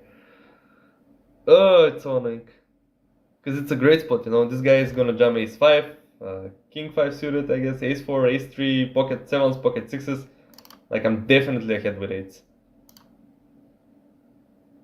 Ah, it's so annoying. So fucking annoying. Oh, please let this guy have aces. Like, just so I can feel better. Ace 9, ace queen. Okay, ace comes. Oh, I feel better now. Okay. I actually feel better. Oh, man, it's so fucking annoying, this disconnect problem. I don't know how long it's gonna last. I have been having it for like over a year. Just random disconnects. Really fucking frustrating.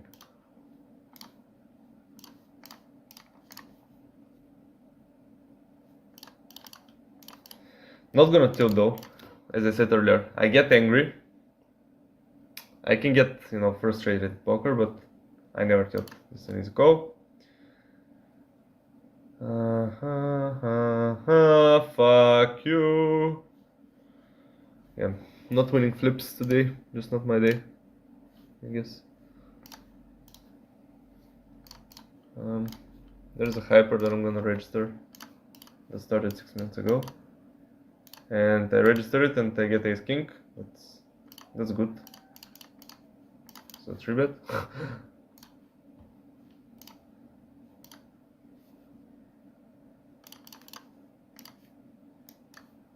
I haven't even entered the tournament yet and I'm already 3-betting.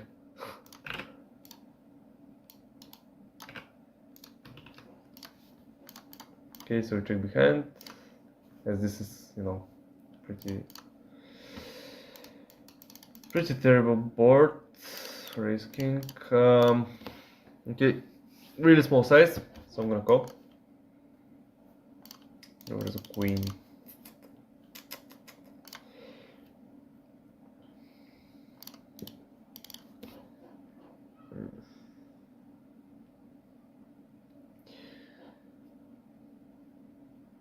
Yeah. I feel fucked here. I feel really fucked.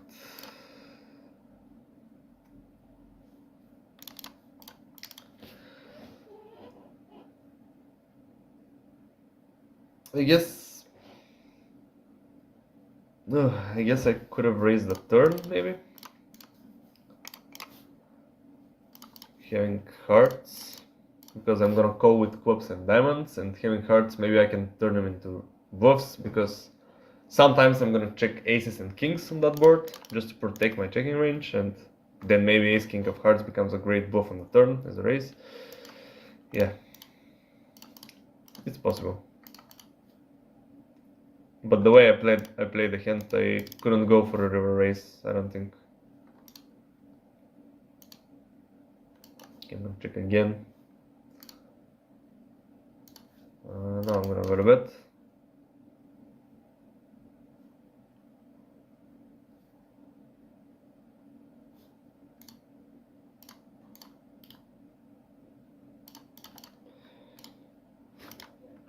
Okay, here we have kings. I'm gonna 4-bet.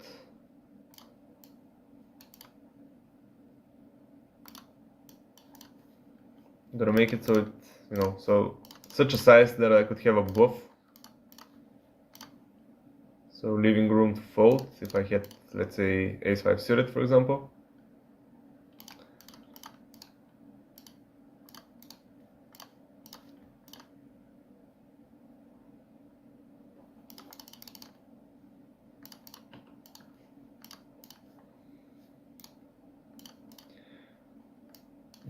Okay, again limps. I mean, he doesn't limp, he don't bet.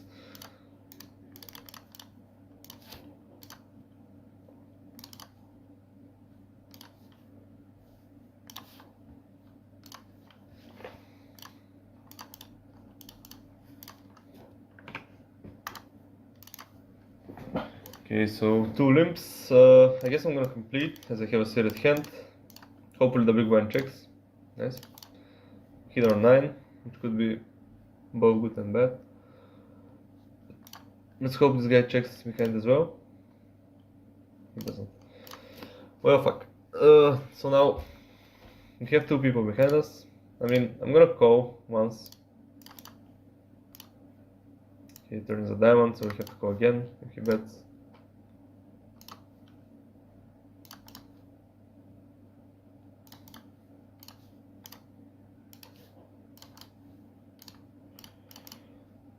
Okay, what? So the way he's betting, he's saying that he has an ace. Or maybe pocket sixes, I don't know. But what kind of ace just limps pre-flop? That's what I'm, annoyed at.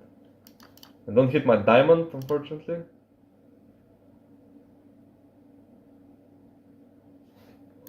I'm also dead here, owing for 3 big blinds or something like that. Couldn't hold.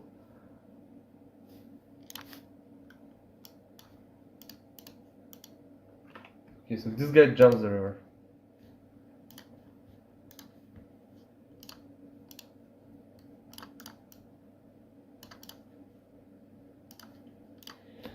I'm so tempted to call, but at the same time, I just don't see where his bluffs are coming from. So,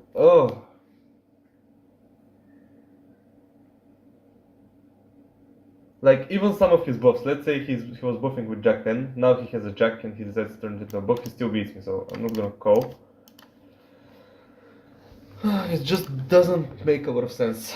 So for him to bet like this, he needs to have a strong ace, and ace queen, ace jack, ace king, and all the strong aces that he has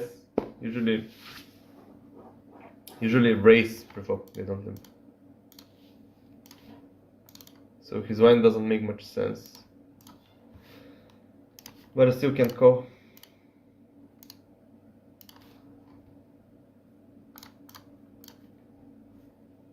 I don't think I can call here as well. I mean, it's the blind's kind of close. Yeah, I guess I can. This guy snap calls with ace king. Nice.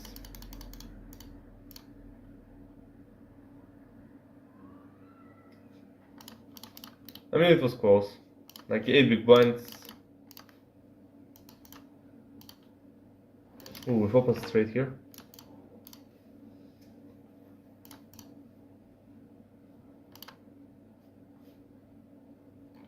Okay, I'm guessing this guy checks behind. There's a double first draw, so I'm gonna overbet here.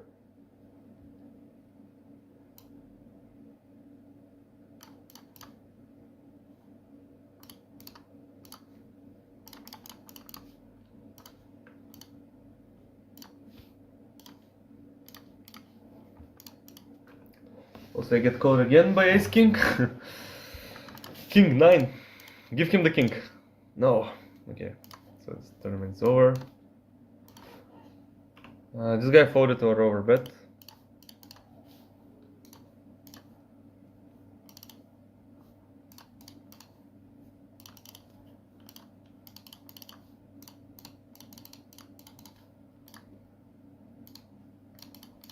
Three times. Guess I'm gonna call.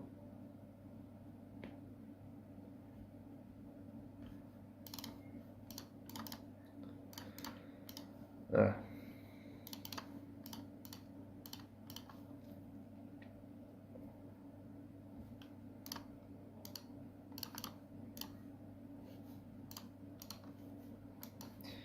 Can't call this. I mean, I can, but probably not gonna be a hit a lot of the times.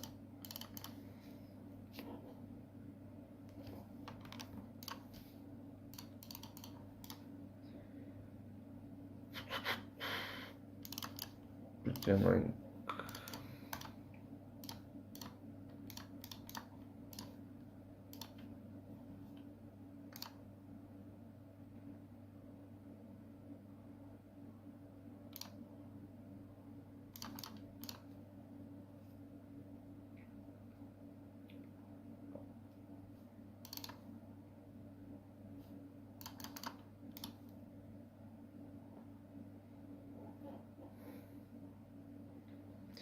Said I wanna die, yeah, no.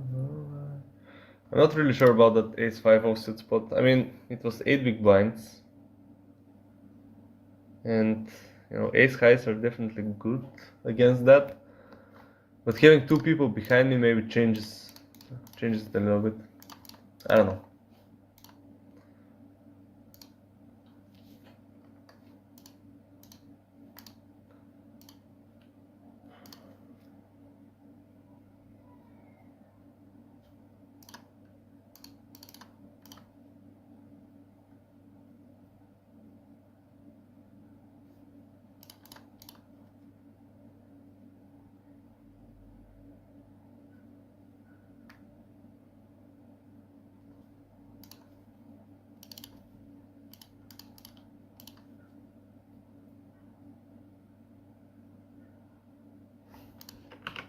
Taking for suited here.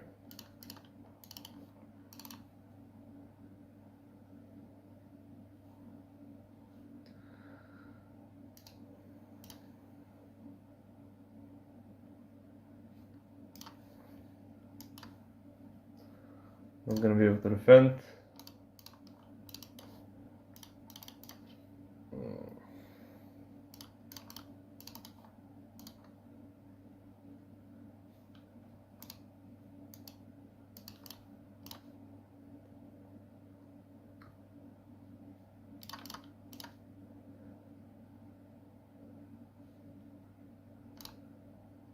I guess if I'm gonna bluff something, prefer without a diamond. I mean, I prefer to be a good shot.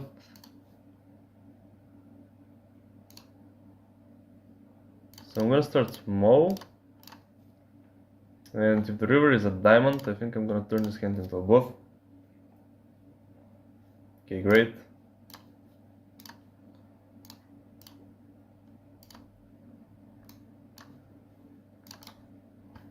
Nice.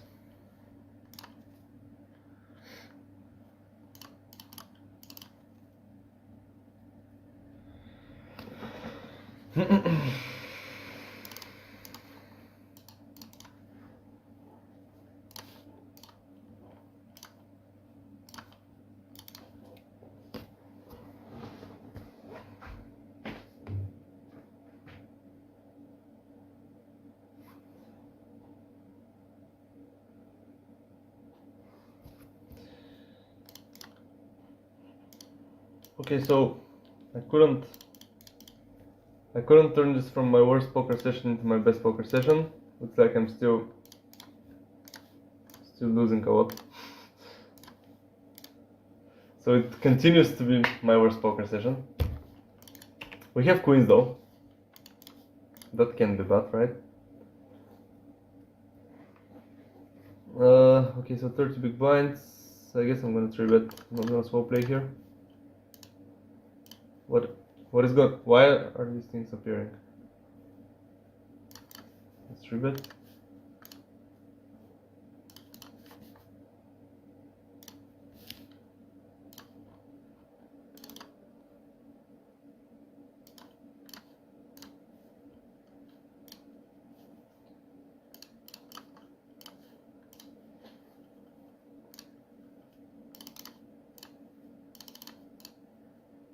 Okay, so he just falls to 3-bet. We don't get to go all in and flip against ace king and finally win. We don't get to do this.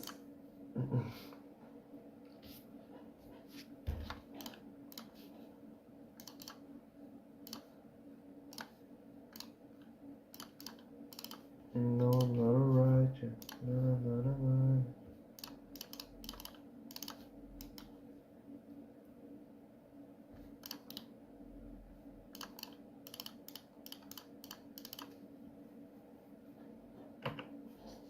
Okay, so 7-10 offset. I'm gonna check.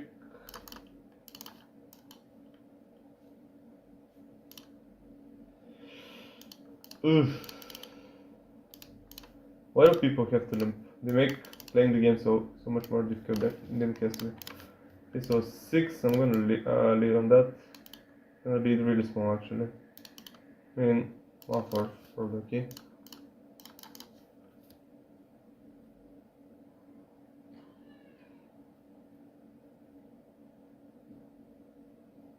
With that betting pattern, I think he either has 7-8 or pocket 6s.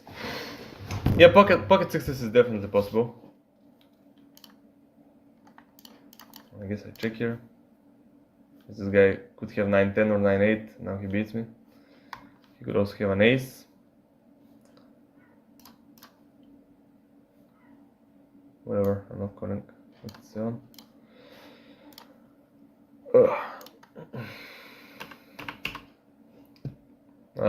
I don't exactly remember the board, so I don't remember if 7-8 is a straight on that board.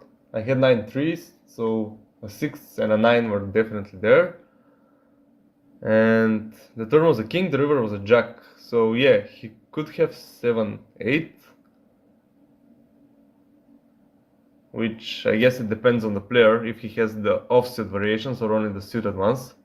If he has the offset ones, then it's like 16 combos of 7-8 and only 3 combos of 6s. So then my hand probably becomes a call. But if he has only suited hands, then it's 4 combos of 7-8 and 3 combos of 6s. I don't know. It's kind of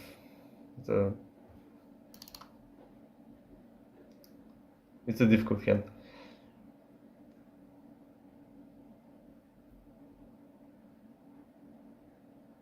Okay, so we have a break, and I'm gonna be back after the break.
Back again.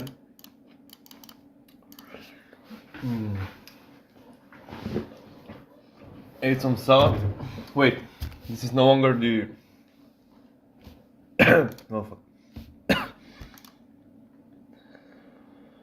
No longer the 11 door no limit column number 3. It's just the 11 door no limit column. Only one left.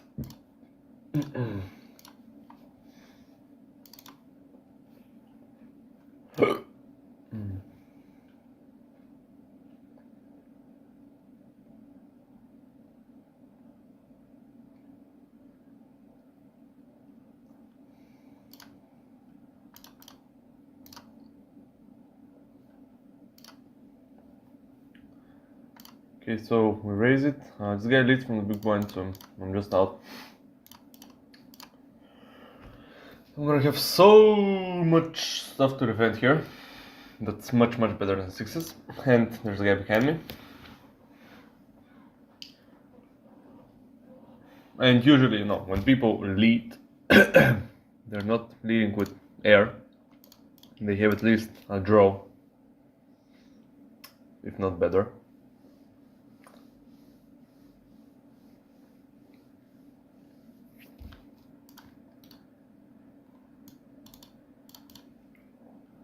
Usually. Never say always and never say never. Especially in this game.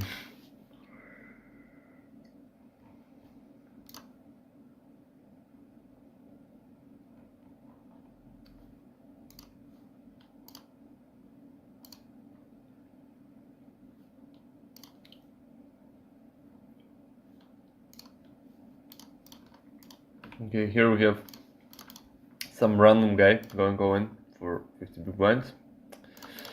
I'm gonna go with ace king, obviously.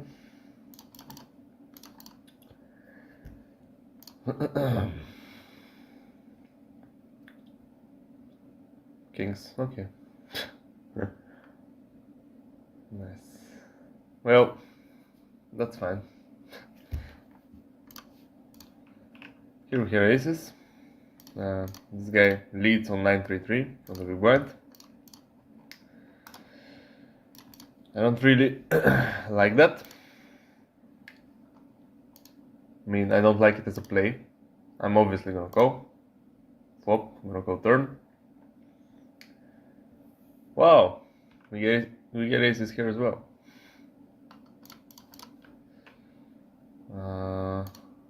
Bet is kind of small, but I'm gonna just go. And now I lose to a 9, which is, I mean, it's a very big part of his range. Here we get called by ace-10. He checks though. I mean, I guess if he has a 9, he's gonna call me. If he has a 3, he's gonna call me, so I'm just gonna check back. If he has nothing, he's not gonna call me, so yeah, he has a 9, that's great. So we get sucked out on.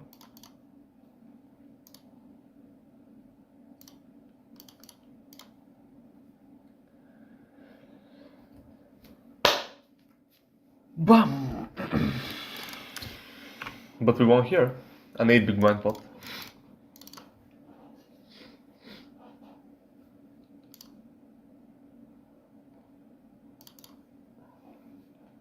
Okay, nice.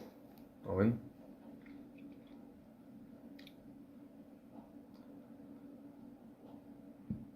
Can we win a flip? We can't. So get rid of this one as well.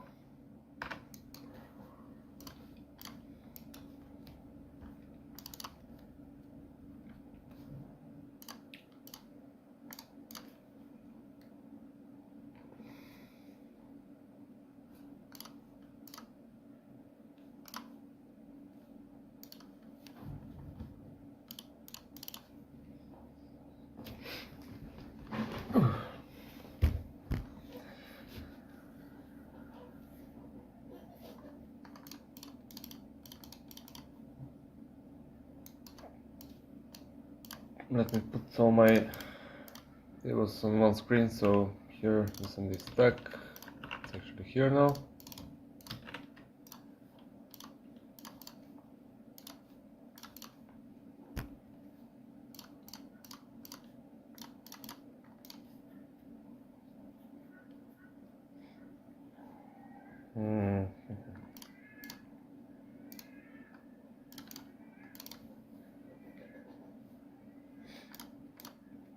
I can't value bet, so I'm gonna check again.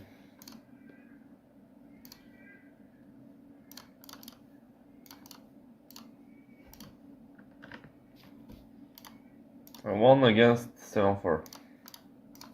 Here I call the 4 big blind to win. This guy jumps, I'm gonna have to call this as well. Oh, I sucked out on ace king. And here I won as well, so 2-0 wins, man. 2-0 wins in a row. Wow. Great.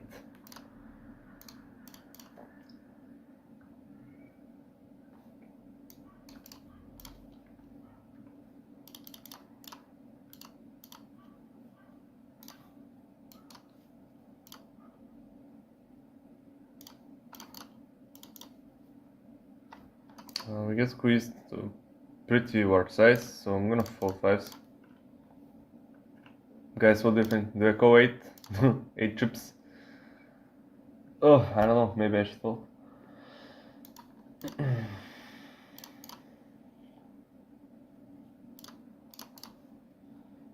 Okay, so this guy called from the small blind, which is not usually a very strong range. I mean, yeah. I'm gonna bet really small. Turn is an 8. I'm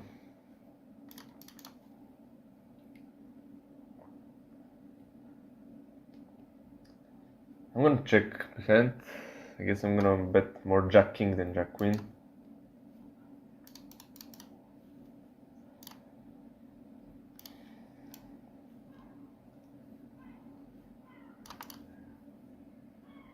Oh, what?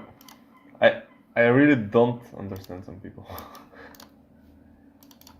How do you not like re-raise with ace queen preflop?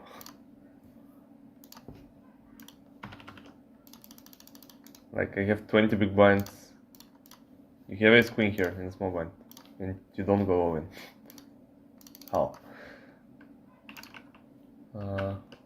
So here king queen suited. I'm gonna isolate the limper. As I hate limpers, you know.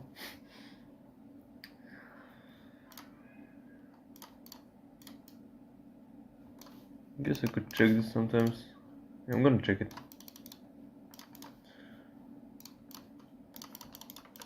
All in here with first. I mean against the 6 big blinds raise. This guy had limp ace 10. Okay. Good to know. Check again.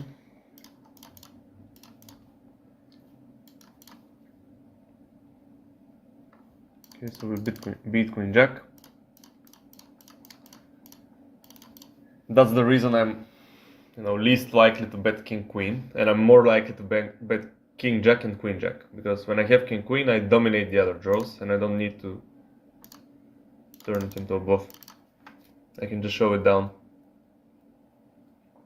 And I prefer bluffing with, hands that have no showdown equity, no showdown value.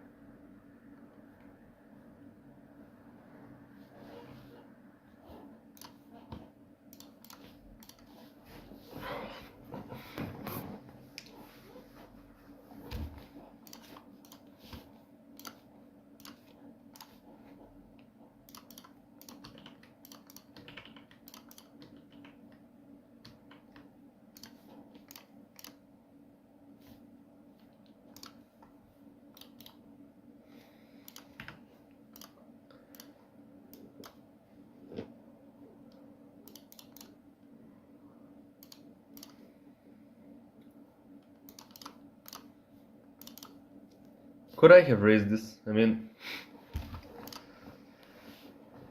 can I treat limping the button and a complete from the small blind as, you know, like two capped ranges and just use this as a polarized bluff?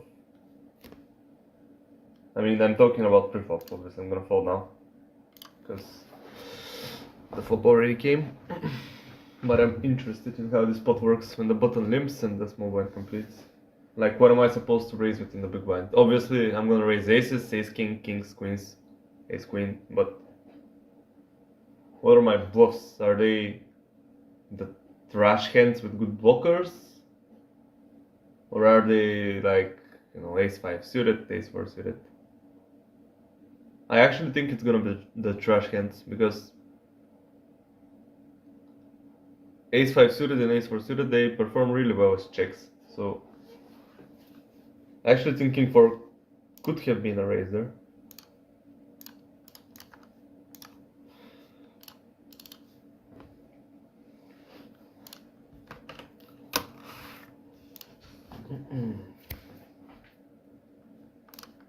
Four in 5-7 is the button raised. Let's 8-7. I mean, this is usually a board that's a high frequency check, but I'm kind of tempted to do this.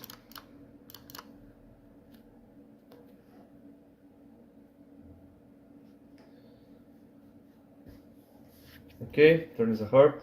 Great. I block the backdoor four draw, so I'm gonna bet again. Hopefully, if he doesn't have an ace, he's gonna fold.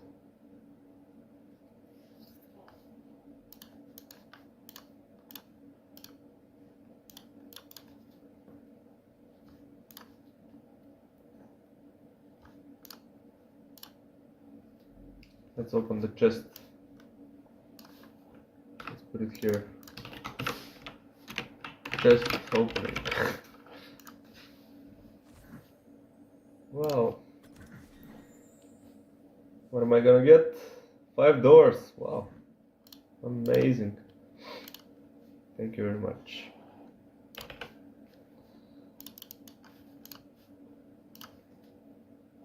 So kind of poker starts to give me 5 doors.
So I need to reply to this.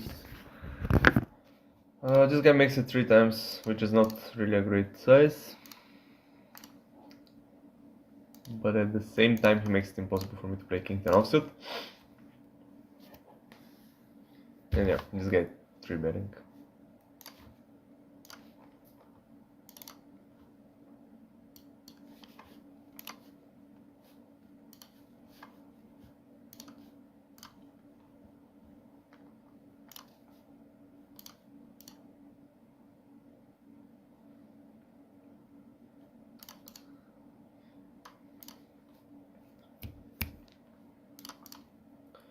Let me play king 10 offsuit. Let me play it.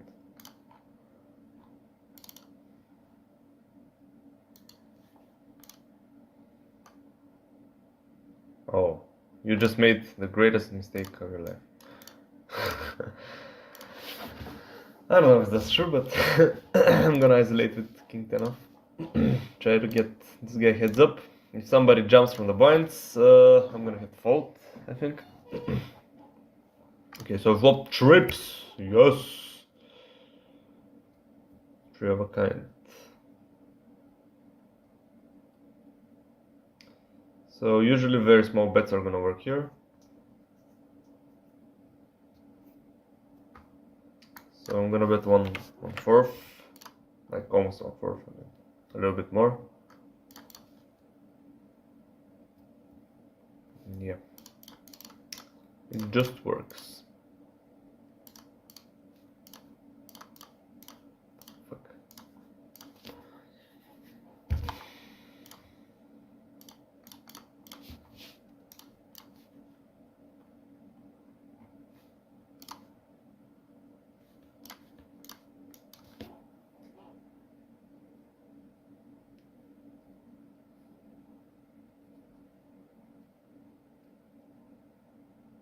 I need to get my shit together and actually fix the chat box so that the chat appears on screen, because I noticed some comments on my videos that ask me if I stream or if I just record the videos, and the reason people can't see that I stream is because when they watch the videos, the chat box is always empty. So even if somebody has typed something in the chat, it doesn't show on screen because I haven't fixed it, because I'm fucking lazy. Oh, if only people knew how lazy I am. Probably the laziest person on earth. Pocket jacks, definitely gonna be a raise. Like, I'm lazy in a very specific way. I am not lazy about, doing hard work, like studying a lot. I'm not lazy about doing really difficult stuff.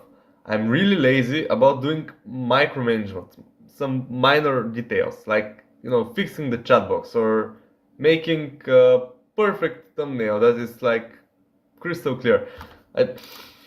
Those micro stuff, I just hate doing them. And I have been reading a book on psychology recently that actually explains this very well, because my type is the choleric type. Okay, so it's a pretty big bet. I guess I'm gonna have to call once. I don't really love it. Maybe king slows him down a bit. Or not. Yeah, I don't love how big the bet on the flop was, so I mean, it's possible that my hand is against this size multi-way, that my hand is just a fold on the flop. It's possible.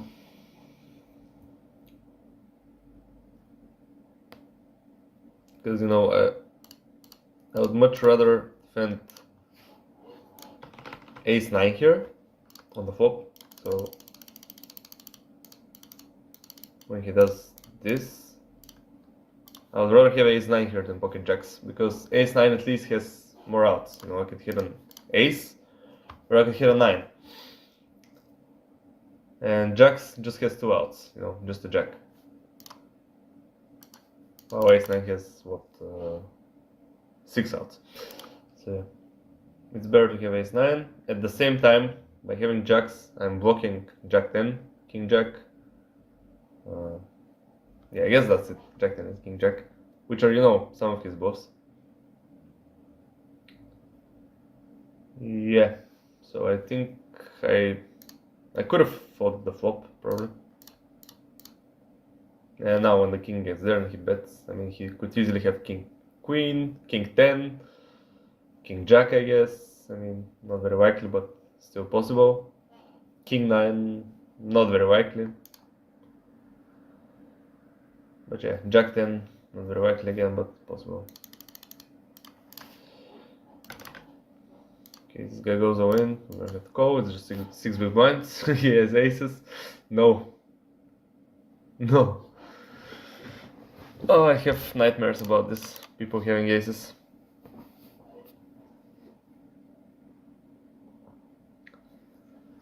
What is your average total buy-ins monthly? So that really depends on the month. So for example, okay, let me check something. I think I have some stats here that I can look at. Tournaments.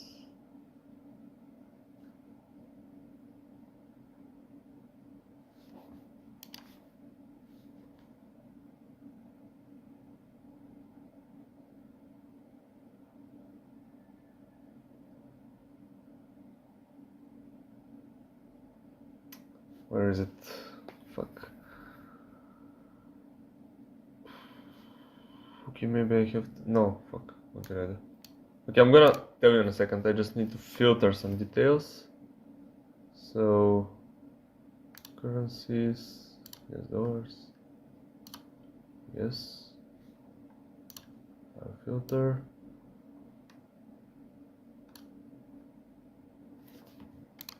I have ace king here. I'm gonna squeeze.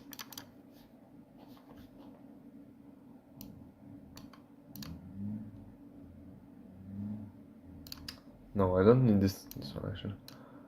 I need the information box.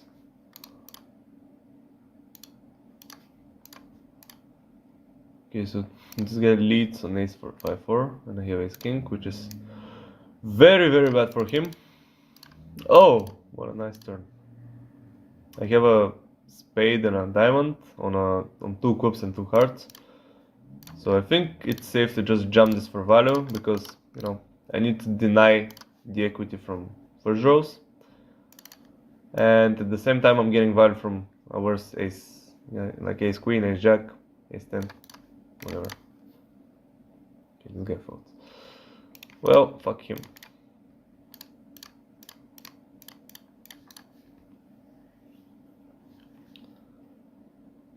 Okay, let me check now. So, no, not that, so stats.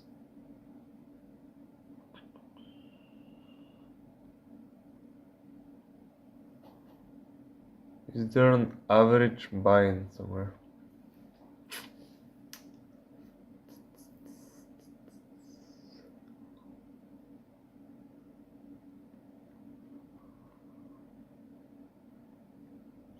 Check raise.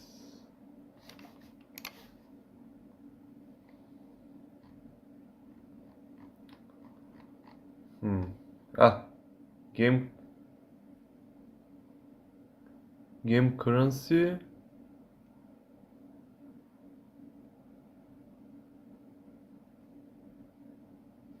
Okay, I think I found it. I found what I was looking for.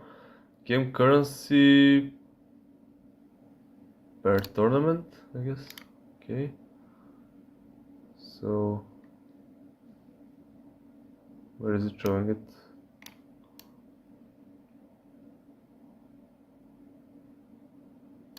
Okay, never mind.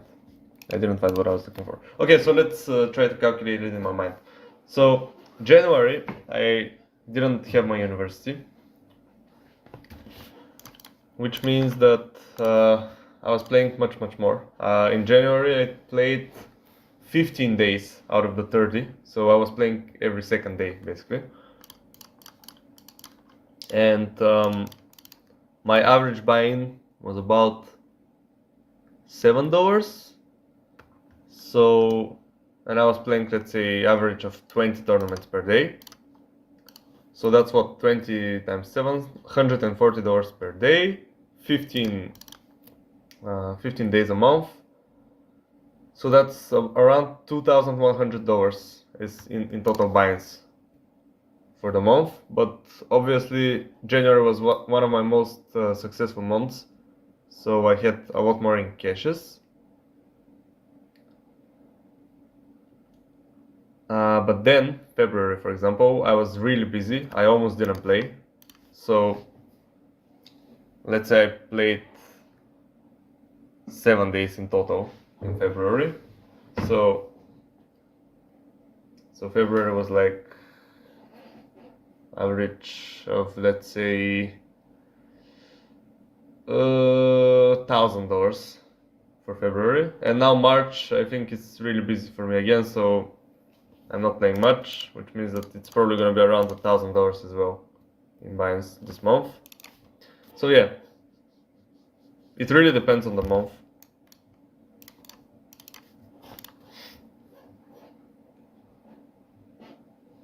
But you know, if you're gonna play, like if you plan on playing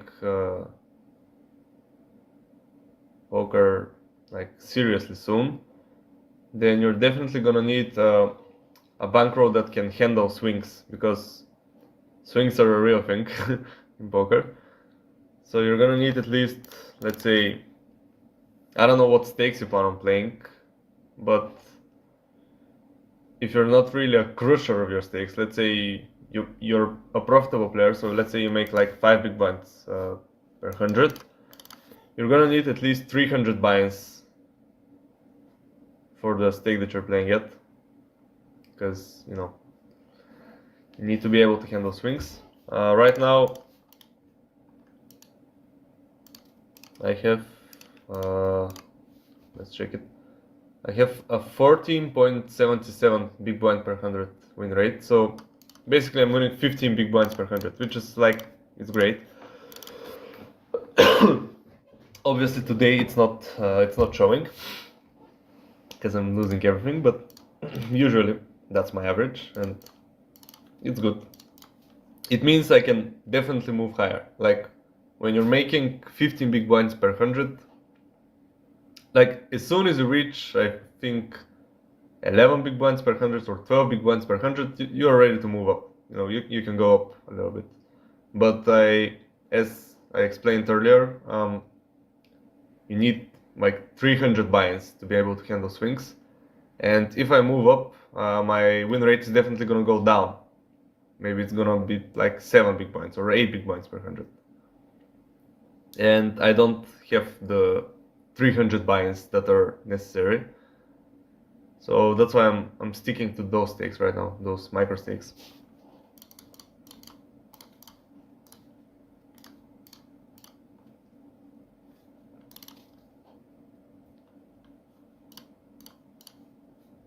Okay, so this guy jumps, great, we have aces, I mean.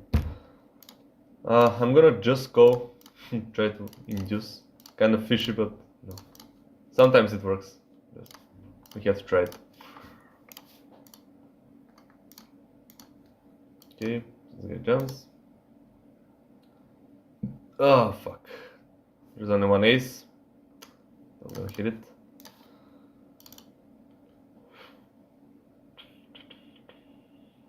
Yeah, not really fun when you can't even win with aces. It's not fun. The best part about poker is when you have aces and you just win. Here we have another very interesting spot where we flatted with nines. This guy jumped, and this guy just calls now, which is kind of suspicious. Ace king and ace queen I think jump. So I'm gonna fold nines. I think this is a way to induce with aces, just as I did before. Okay, it's king queen suited. Wow, and I actually focus it. Okay, so that's really weird. Just calling with king queen suited there. I mean, I'm not sure if it's bad. Like, he made me fold nines, so I guess it can't be that bad. So I guess he was planning on like what, calling with king queen suited there and then folding to a jump by me, maybe.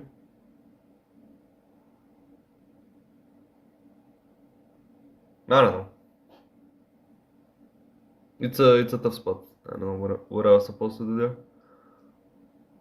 I guess it really depends on the player. Like if he's some kind of trappy player, then my play is okay. I also don't know if he's supposed to go there. Oh, why is this game so difficult?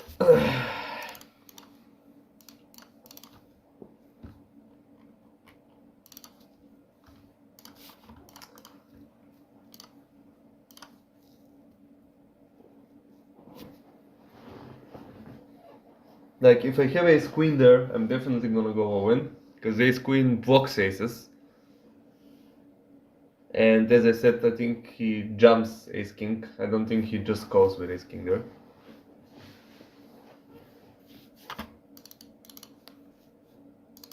So yeah, definitely jamming ace queen. Definitely jamming tens plus. I mean, even if I think he's trapping, tens are just really good. Jacks also, you know, queens, kings. I mean, kings and aces I'm not gonna have much, but queens sometimes. Yeah, everybody folded to my 6 guy.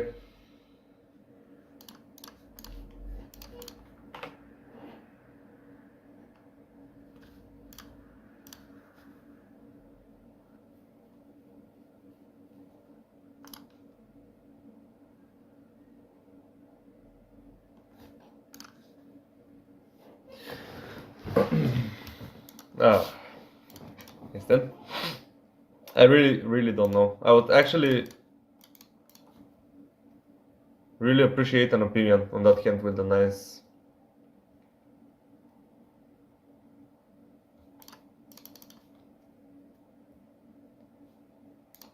Okay, huge 3-bet. I mean, even a small 3-bet is not a call with ace 10 offsuit here. But when it's huge 3-bet, you know, easy fold. Ace jack. Yeah, I guess I'm gonna stick to this size and I'm gonna raise larger.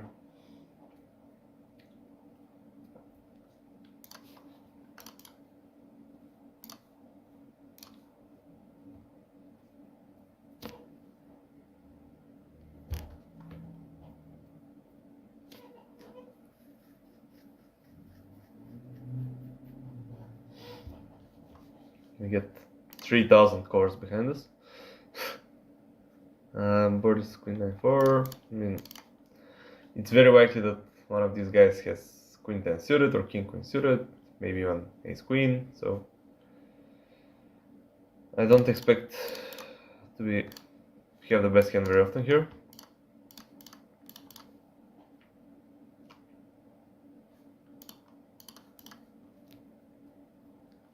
This guy just bets pot on the flop. Okay, sure, buddy, you can have it.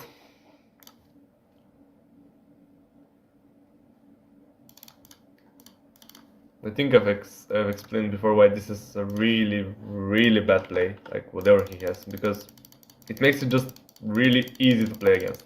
Like when he bets this huge on the flop, it's like, do I have ace queen, kings, aces, pocket nines? Like, do I have those great hands that crush him? Yeah, I do. So I'm gonna call with those. And when I have nothing, well, I'm just gonna fold. It makes it really easy to play against this. I have no room for mistakes. He makes my range, you know, consist only of my strongest hands.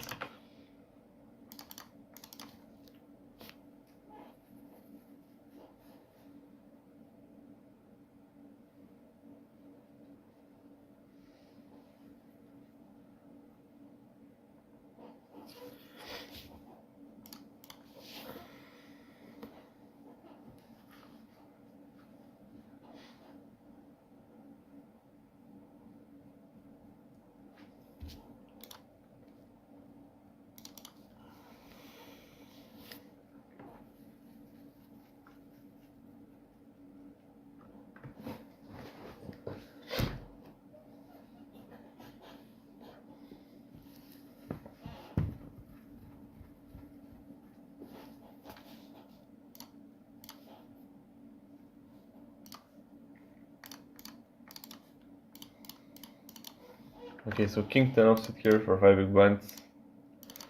Very likely to be. I mean, 2 limps, I'm still gonna go for it. Yeah, some guys are limping king queen, king jack here, ace king one when they trap, but it's just 5 big blinds, so it's 5. Okay, that's okay. We lose this here, so this is our last table now. It's on this stack.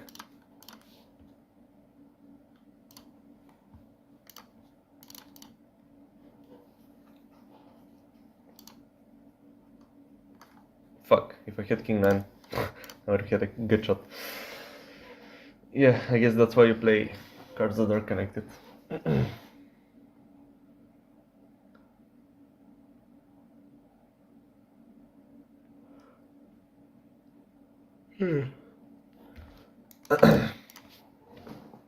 So I actually went this week.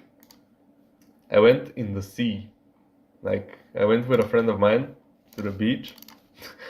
He was trying to convince me for so long. Like, we were at university, and the whole day at university, so we were from 9 a.m. to 3 p.m. at university, and the whole time this guy was just standing next to me and talking to me like, come on man, we can go into the sea, we can do this, come on. After university we'll go to your house, we'll get a towel, we'll get some, shorts, I guess, swimsuit. We'll get a swimsuit and we'll go into the sea.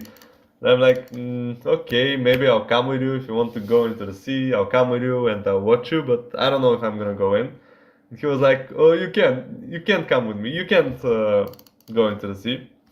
And I was like, I got a little bit angry, like, why does he think I can't? So I decided to show him that I can. And after university, after we finished, the lessons, we went into my car, I drove to my house, I got my towel, I got my swimsuit,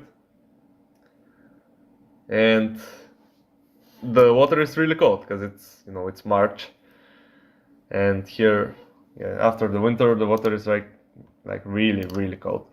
But I have been taking some cold showers the last few weeks, so I'm a little bit, I'm ready. I'm not completely new to cold water. And, we recorded ourselves actually. We went into the sea. It wasn't that bad. Like, it was cold. It was definitely cold. We only stayed in for 1 minute and then we ran out like little girls. 5, 6. I'm gonna start with a small bet. Try to get him off some random hands. Nice. So we ran back after 1 minute, but the thing is, it felt really cold while we were in the water, but as soon as we got out, actually it was really really warm because the sun was shining this day. It was 17 degrees Celsius or something like that, so it was pretty warm. And after staying for 1 minute in a really freezing cold, it wasn't exactly freezing cold, but it's like 7 or 8 degrees, something like that. It's cold water. So we felt great after that. We went, we did some pull-ups on the beach. There are these bars that you can do pull-ups on, and I was actually walking with a t-shirt and shorts while everybody else in the city was, had at least a switcher on or some kind of jacket. So as I was walking home, that's already like 7 p.m. So after we went into the sea at, let's say, 4 p.m., we did some pull-ups till, let's say, 6 p.m. and 7 p.m. I'm already walking home. It's kind of getting dark and I still have my t-shirt and my shorts on while everybody has jackets on. And just as I was about to get home, some random girl who was a passenger in the back seat of a taxi. As I'm walking, I hear some noise like, she was knocking on the window, and I started looking around. I was wondering where the sound is coming from, and then I look at the window, and she's like waving at me, And I go to the taxi. The taxi was stopped because it was a red light on the traffic light, and I do this like, what do you want? And she just rolls the window down and she starts talking to me. She says, are you crazy? It's cold, what are you doing? And I told her, I was just in the sea, so I don't really feel the cold. And she's like, you're crazy, what are you doing? So yeah, it was a really fun interaction. And just as I was about to confirm, yes, I'm actually a little bit crazy, the green light, when the traffic light the green light came on and the taxi just just drove off with her. I couldn't get her number. Fuck, man.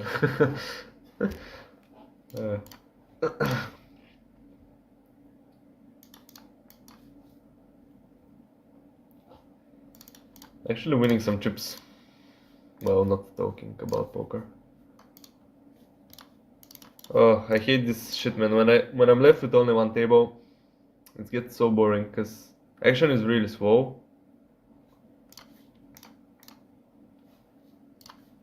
No, no, no, no, no, every day. Know you like it in the worst way. And you calling my name like, hey mama, hey mama. Know you like it in the worst way. Well, 4 big blinds is a really big race.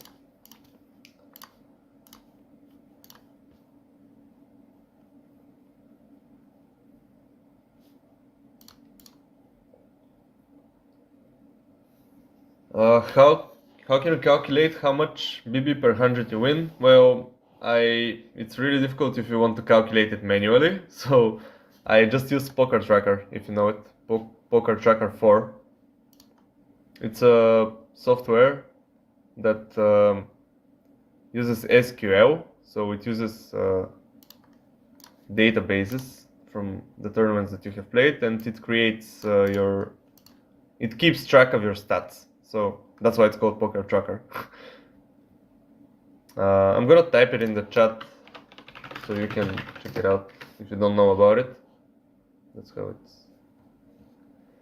how it is written. It is typed. So yeah, that's it. It just keeps track of my winnings.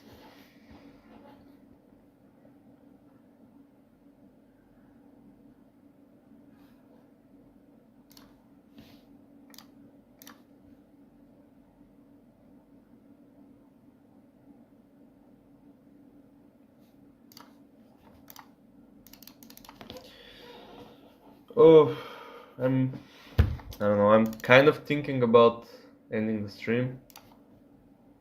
Yes. Oh, wait, I need to check something.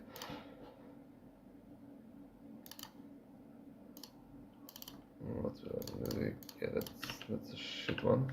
So I'm gonna delete it.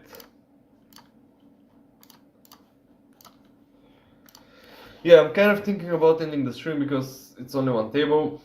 It's kind of slow. Of course, if something interesting happens, for example, if I get deep into this tournament, I'm gonna start the stream again. I'm gonna record it at least if I don't start the stream again. I'm gonna record it, and you know, there's a final table, I'll be happy. But it's not very likely. And it's still a long way, because, you know, there are like 600 people left, and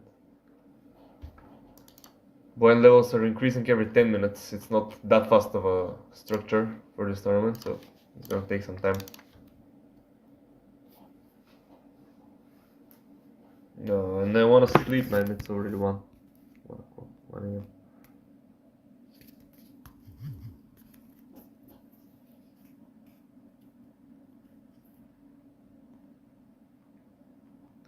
I know you want it in the worst.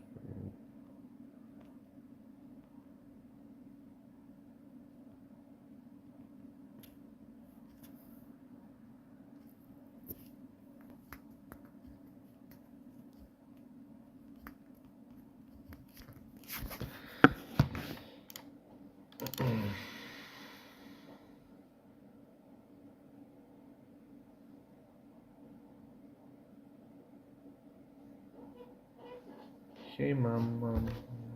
Man, I wanna listen to music so badly.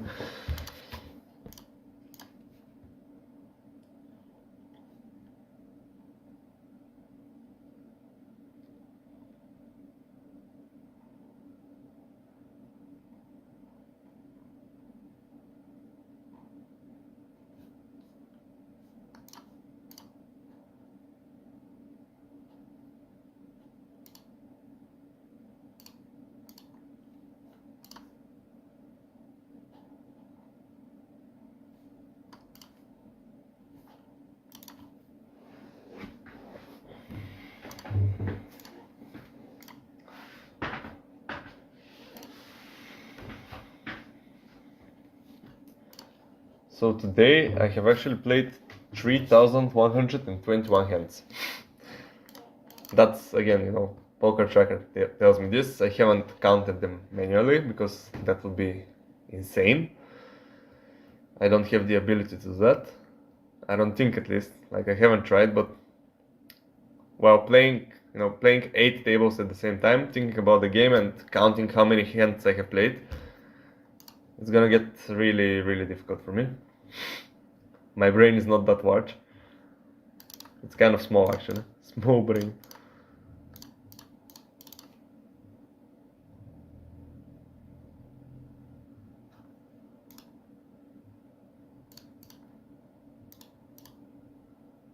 Okay.